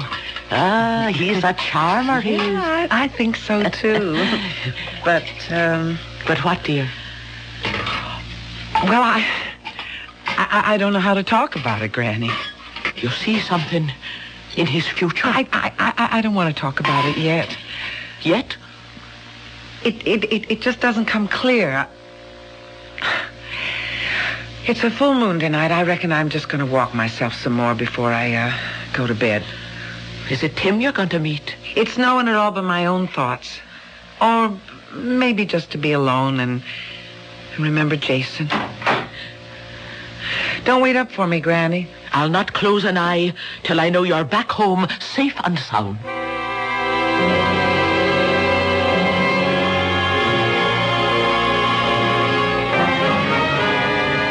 Real pretty moon, ain't it, Ruth? I suppose, Big Red. I kind of hope you figure like I do that it ain't hung up there for nothing. Don't look to me. I'm not your woman. Not now or ever could be. You'd still shuck me off even with Jason gone? Or with Jason here. Look, you and me have nothing for each other. And don't you make no move to me, even with Jason not here to stand between us. Big as you are, you think you could hold me off if I really had a mind to? Look, Red, I hope I don't have to try. I don't guess you'll have to, Ruth Ann, as long as there are three of us. Who asked you here, tenderfoot? Butt out. If I'm not wanted. Ruth Ann? Let's just not make no fuss, all right? I'm on my way back to bed anyways. Good night. Why don't you mind your own business, Farrell? I was about to ask you the same question. I'm warning you. You're new on this crew. Don't ask for any trouble. I don't. Just the same, don't push any on me, brother. And lay off of Ruth Ann.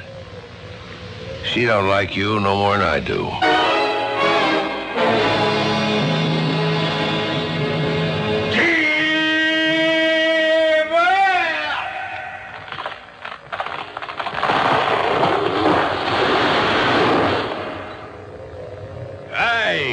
She come down to whoop so bad, eh? That even. No sight more beautiful, no sound nearer the heart. When you start stripping here, Big Red and me, we cut out the next big tumble, huh? Okay.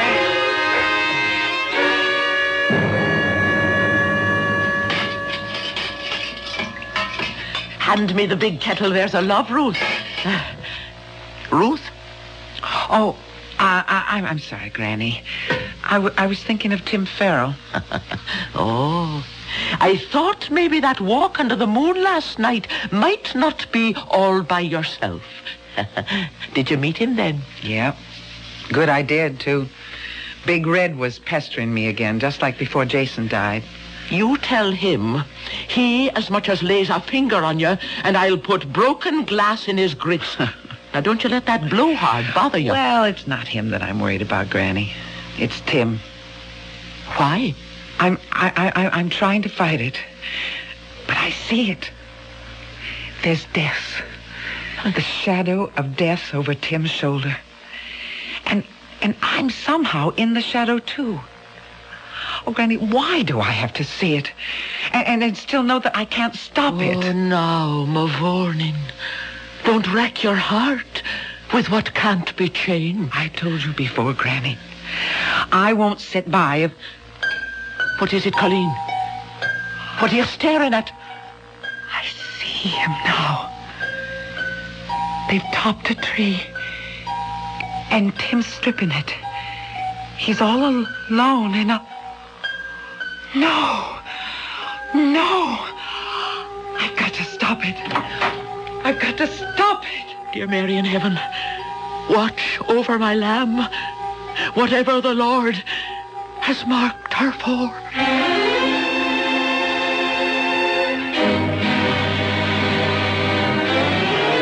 In silent supplication, an old woman prays for the one person she has left to love. A tortured girl with a terrible and unasked gift. What has that inner eye revealed to Ruth Ann as she races up the lumber trail to try to stop whatever threatens Tim Farrell? I'll be back shortly with Act 2.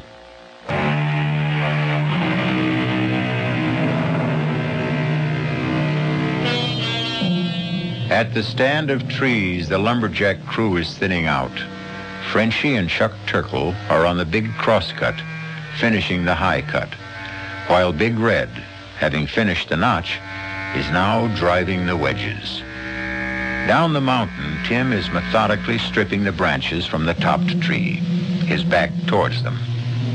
This is the picture Ruth Ann saw in her mind's eye, sees now in actuality as she struggles breathlessly up the slope.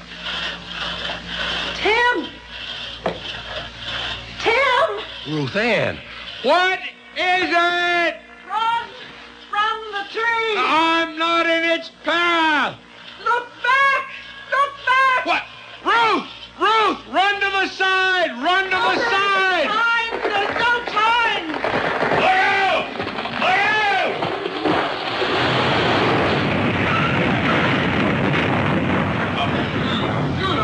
Oh, I sure would never want one closer than that. Are you all right, Ruth Ann? You covered me with your body. You risked your life to try to save me. I can't figure why we're not playing pulp. That tree was headed straight for where I was standing. What made it turn aside just far enough to miss us? The hand of God. Miss Rose, Tim, are you all right? No, it's all right, Frenchie. I don't know what happened. Fall path was set for 45 degrees off your line. That no good tree. Sure you ain't neither of you hurt? I took a pretty good lick across the back from one of the branches.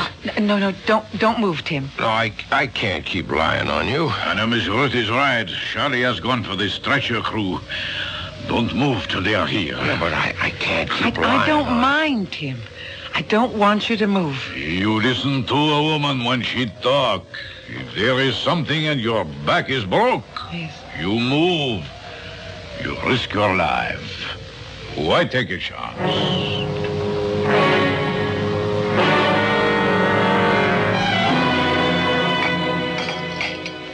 Well, that was a powerful good bowl of soup, Ruth Ann. I'm glad you liked it. Here, let me take the tray. How's your back today? Oh, it's tolerable. Now I know that there ain't nothing broke. I feel I better be getting back on my feet and go. No, sir. You just stay right where you are till the doctor says that you can rise. Ruth Ann, tell me something. If I can. Where were you going when you come up the mountain that day? Why do you ask? I don't know. I had the feeling. I mean, they hadn't even yelled timber before you seemed to know that was a maverick tree, and it wouldn't feel right. Well, maybe it was just intuition. I was born and bred in tree country and around camps, and look, I've got to get back down. Granny needs my help. Ruth Ann? Yeah? I want to thank you for saving my life. Well, if I had anything to do with it, I'm glad. Maybe someday I can find a way to make up for it.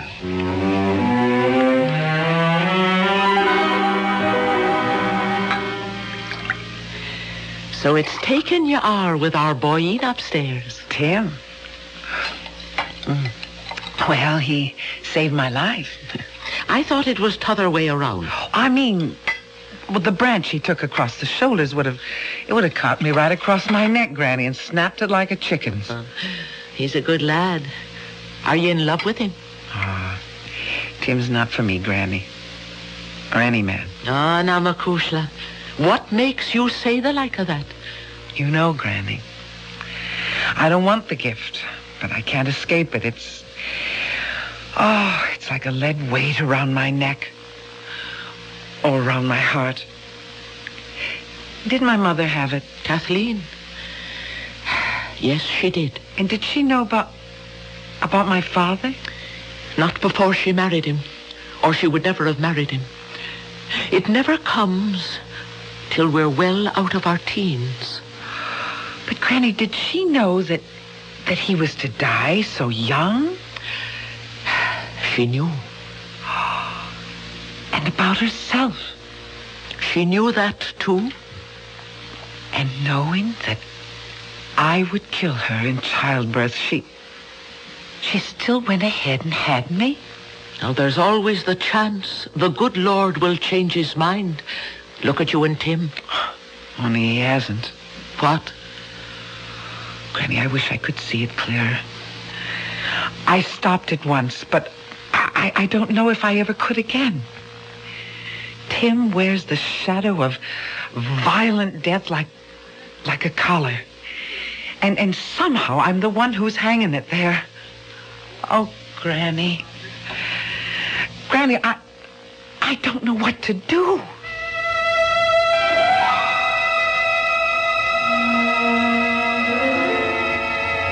Hey, Tim. Hi, Chuck. How's it going? Well, I reckon I'm about ready to come back and pull my weight. I'm getting tired of just chopping firewood. Yeah, it's putting you back in shape, though. I hope. You sure are one lucky tree, Jack.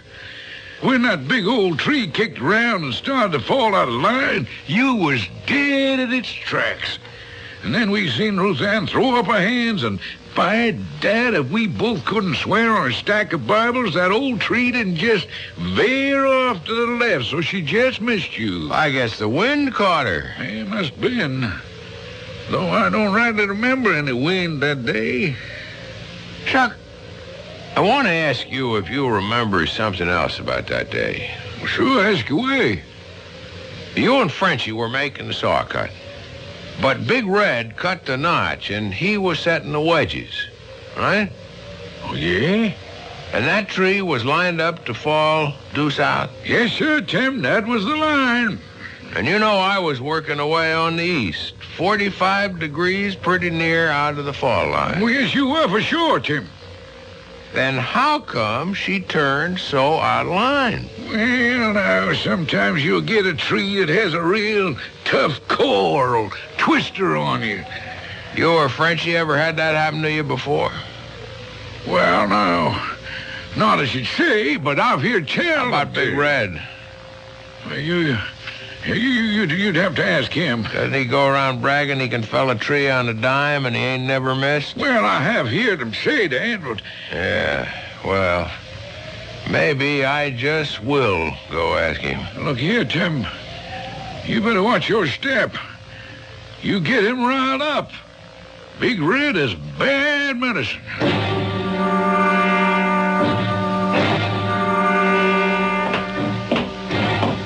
Hold it just a minute before you go inside, Chuck. Oh, hi, Big Red. It was you and Tim Farrell getting your heads so close together over up there by the woodpile. Oh, we was just chatting. I seen he was asking you a powerful lot of questions. I'd like to know them questions and your answers. Oh, Big Red, you're like to break my arm. I might just do that if you don't loosen up. Well, I don't want to make no trouble. Any trouble I'll handle. Now, you talk. Don't leave nothing out. I want every word.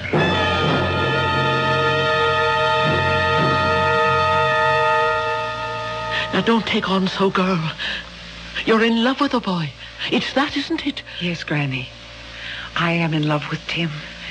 But that's only a little part of it. Now, don't be too sure.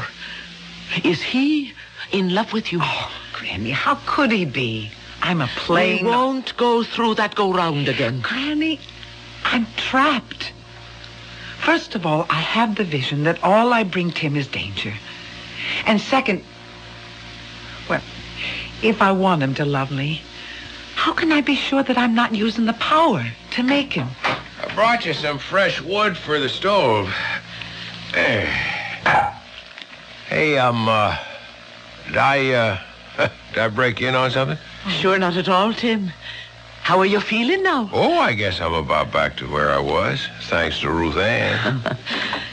You'll excuse me, Granny Bridget and Ruth Ann, but I got a little business here, can't wait. You get yourself out of my kitchen, Red Pilly, and all your riffraff with you. Not till something gets straightened out. Well, speak up and go. I'm talking to you, Farrell. And this time you ain't hiding behind any skirts. Chuck Turkle here tells me you're bad-mouthing me. Trying to say I dropped a tree across your back. I hadn't faced you with it yet. I wanted to get some more proof. But so long as you fetch the issue, that's what I have in mind. Glad you laid it on the table. Now, Ed, why you do this? Why you trying Shut to... up, Frenchie. I'll handle this. Mr. Farrell, I'm calling you out. Pick your weapon. Knives, axes, peavy poles are just bare hands. You and me's got a claim to settle. A claim? Well, let's just call it a plain falling out. Don't pay him any heed, You Tim. keep out of this, Ruth Ann. Indeed, I won't. You're all like a bunch of children, except that you're playing with lives. Ruth Ann, maybe I want to be called out. I'll stand no nonsense like this in my kitchen. Near under 50 years I've served this camp, and I've never tolerated brawling in my kitchen. So you'll all take yourselves out of here before I... Granny. Come on, go back, you old kids. Give her some air. Ruth Ann, is it her heart? I don't know. I've never seen Granny sick before. Frenchie, go bring the wagon. We're taking her to town and the nearest doctor. You speak well. I bring the wagon to the door. Granny? It's nothing. It's just a little fainting spell. Oh, darling. Maybe I'm getting too old for so much excitement. Where's Ruth? Oh, no, I'm right here beside you. Put your arms around me, Makushla. All right, now the rest of you stand back. Don't crowd them. Move back there. I'm still crowding you, Farrell. Not now, Big Red. There's a time for everything. Yours and mine will come. Name it. When I take Ruth Ann and Granny Carney down the mountain and make sure Granny has proper care, I'll be back. With Ruth Ann? That's up to her. If I had my way... If you're coming back, Tim, I'm coming too. Why?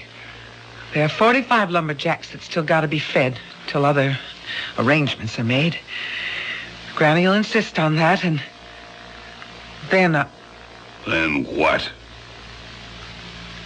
Whatever's got to be unwound among us, it's going to take the three of us to do it.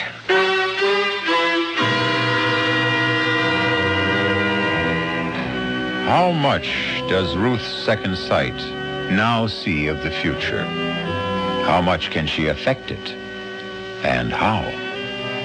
Is the shadow of what's to come going to engulf her, or can it be dispersed and blown away? Is the unearthly gift something that can prevail against earthly circumstance? We'll return shortly with Act 3. Rock Falls boasts a livery stable, 3 assorted garages, a choice of hotels, no hospital but a small clinic with 4 beds and a first-rate, if overburdened, general practitioner. It couldn't have mattered less. The most efficient and highly staffed hospital would not have saved Bridget's tired heart. Like a stout old watch, the bearings were worn, the mainspring slackened. Are you there, Ruth Ann? I'm here, Granny. I'm going away, you know. Oh, no. Yes, I can see it in your eyes, Mavourning. You know. Promise me something. What? You won't go back to that camp. Granny, who's to cook for all the men? They'll find another. There ought to be something better in life for you. I don't know what it should be. You're telling me that you And Tim. Granny, me and Tim are a dream of yours. Because you want only the best for me. But even if it could be, you know what lies between us. The gift. Or by another name. The curse. Where is he now? He's gone back to camp. And you let him go? Well, how could I stop him? And I was needed here. No longer. Now go and follow him. And leave you here. My time is used up. Come close. Granny, I'm never very far away from you. Soon, you will be. Let me say this while I can. Some of us are the lucky ones. I was. How? I had the gift as well. Little I wanted it. It was clearer than yours. So I knew just exactly what to expect. I knew your grandfather, like your mother's poor husband, would have gone from me early. Granny. Forgive me, child. I was just looking down the long corridor of time that I've left behind. Where was I? It doesn't matter, Granny. Oh, yes. Just rest. Yes, 'twas this. About the gift. It came to me late and left me early. I can wish you only the same. The earlier, the better. You mean suddenly the second sight stopped? It wasn't there? That's what I mean. If I still had it, wouldn't I be able to read better for what you're to do? But how can you know? Love comes. You can't mistake it if it's for real. And when the gift goes, you'll know it. Just as sure. I love you, Ruth Ann. My love shall make you free.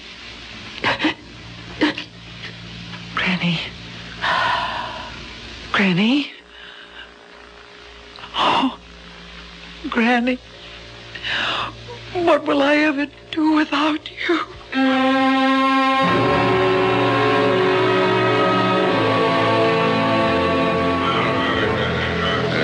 Mes amis, by the old logging rule, this contest is to the finish.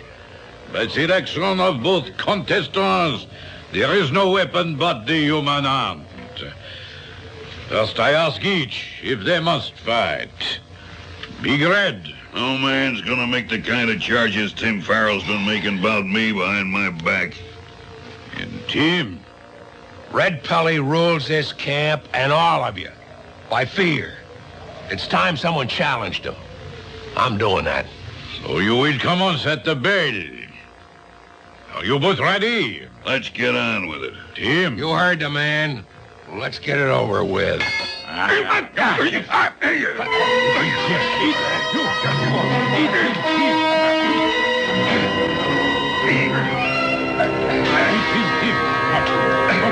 Frenchie, what's going on? Miss Rose, where you come from? The doctor drove me back. Stop this! Stop it! No, it's old log camp custom. You mean no one can stop it till one man is out cold. He's too big and strong for Tim. What I try to say, Miss Ruth, but your Tim feels he must fight. Well, if you won't stop it, I will. No. Because I will it. Like this. Okay, Tenderfoot. Now I'm gonna stomp the living hell out of you. I'm not asking no mercy. Come at it. Just try to stop me. Just what? Here's one last go for luck. What the? Are you going to get up? I can't. You quit? I give up.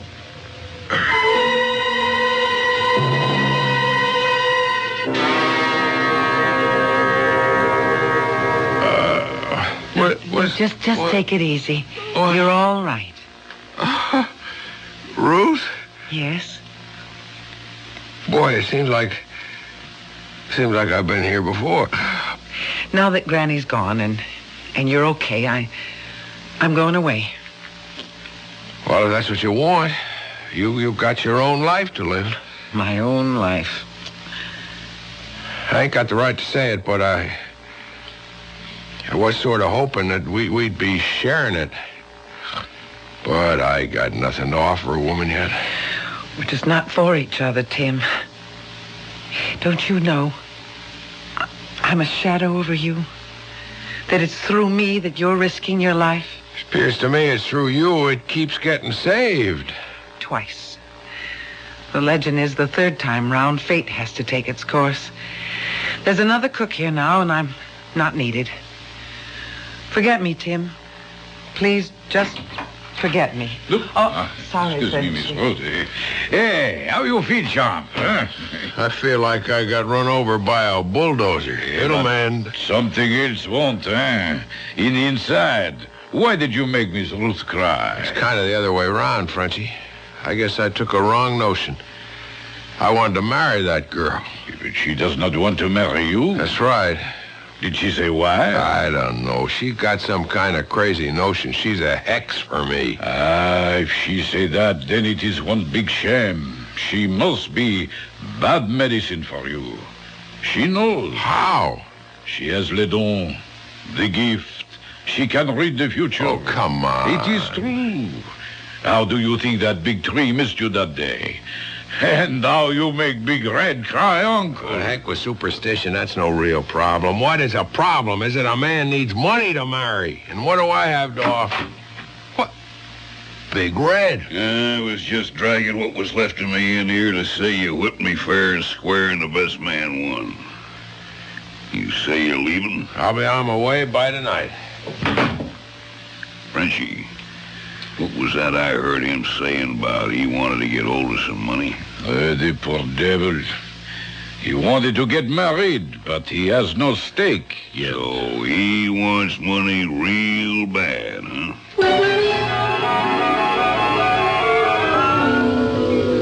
Hi there, Big Red. What are you doing so far from camp? Oh, just stealing me a little breather, Chuck, and having a stroll. Hefting your axe in your hand? This here axe ain't mine. Belongs to Tim Farrell. What you doing with it? I got a use for it. I wouldn't figure him to lend you anything of his'n. He didn't. He might get sore and take a notion to whoop up on you again when he finds out. He's too busy packing up to leave camp. Leave? Yep. Him and Ruth Ann. As soon as you get back with the Jeep. Reckon they think they're gonna get spliced. Well, how about that? Give me a lift back to camp. Oh, sure. Hop in. Got the pay money? Yes, right behind us in the sack. All done up in them neat little envelopes, huh? Just like usual. It'd be a lot of money to steal. And there sure wouldn't be much doubt if a fella got caught quick enough just where it came from. Huh? What you talking about? Just keep on driving, Chuck. Only you take the road to the flume at the fork. I got some plans for you.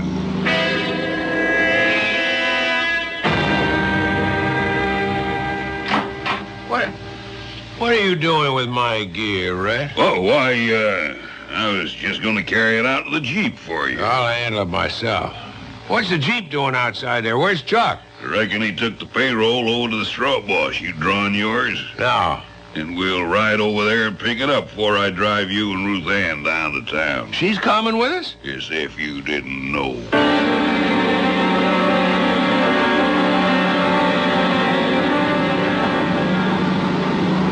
There's something funny going on. This isn't the way to the straw boss's house. Look out in back of you. What?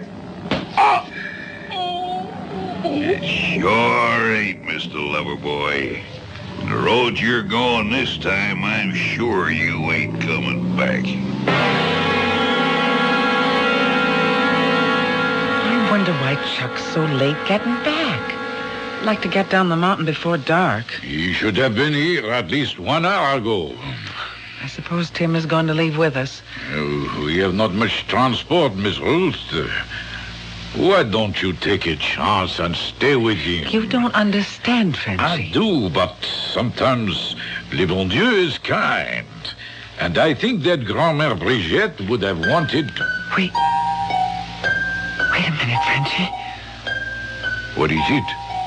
Oh, I see it now. I see it. Red. He has the payroll in Tim's duffel. He has Tim knocked out and tied up by the fork on the way down the mountain. And Chuck is trussed up just below the big flume where it spills into the catch basin. He'll drive Tim unconscious into the ravine and send Chuck to die, ground up in the logs in the catch basin. It'll look as if Tim killed him for the payroll. Sacre bleu, he must hurry. Frenchy, go get the rest of the jacks and save Tim, Frenchy. I'll go get Chuck free.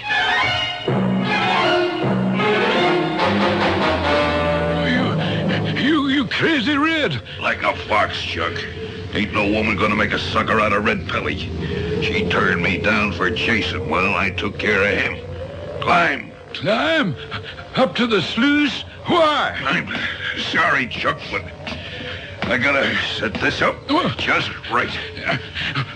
What are you gonna do with Tim's axe? I'm gonna bury it right in your skull, Chuck, so nobody has any doubts as to who. Oh, no. No, you're not, Red. Roseanne, how'd you get up here? Many's the time as a kid when the logs weren't running, I've shooted down the flume. From the camp right to this station. Oh, I knew I had to move fast to stop you. You can't. It's too late. I've burned all my bridges behind me. Now, worst of all, it's got to be you two. Oh, but you can't touch me, Red. I have the gift. The gift? I turned the tree aside to save Tim, and I held you back from stomping him. All with the help of God, and now I'm going to stop you again. Run, Chuck. Run. But you... No, he can't touch me. I'm sorry it has to be this way, Ruth Ann. From the beginning, when you first come, you was all I wanted. But you turned me down. What are you doing? I'm going to open a sluice gate. There's 600,000 board feet of logs already on the way down. And we're going with the first that comes. If I can't have you, no one else can. Hey, you hear me? I hear you. You touch Roseanne, I'll kill you. Ain't none of the three of us going to stay alive. Come on up. You put down that axe, Red. Until I take your... Let go, Ruth Ann. Give me room, Frenchy. I've got his feet. Damn your hide, I'll split your skull. Watch him. He has your axe. Hang on, Ruth. I've got a peavy pole. All right, Red. You want to give up? Oh, le bon Dieu, be cried well. Too Stay many. over the platform, Frenchy. We need room. Damn it! Oh, you spite me! Let go of the peavy, Tim. He'll drag you with him.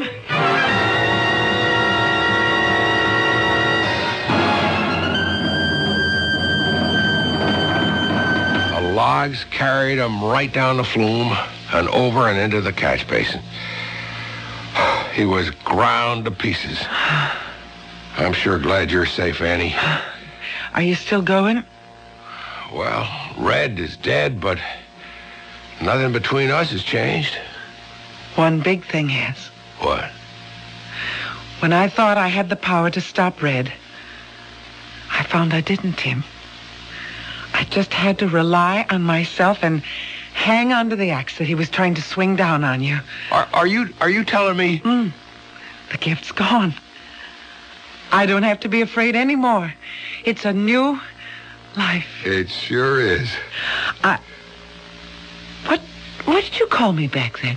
Annie. That's a new name for a new life. And the one that's gonna be my wife's. Come on, Annie Farrell. Kiss me, if you like the name. Anything you want to give me is just exactly what I like.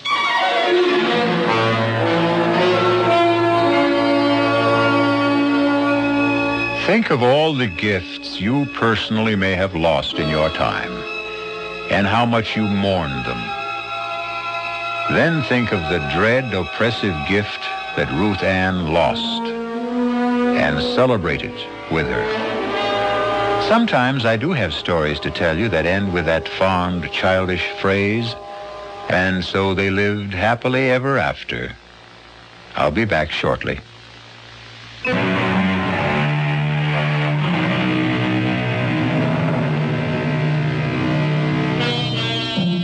Nothing in this life we live can or should ever be expected to be perfect.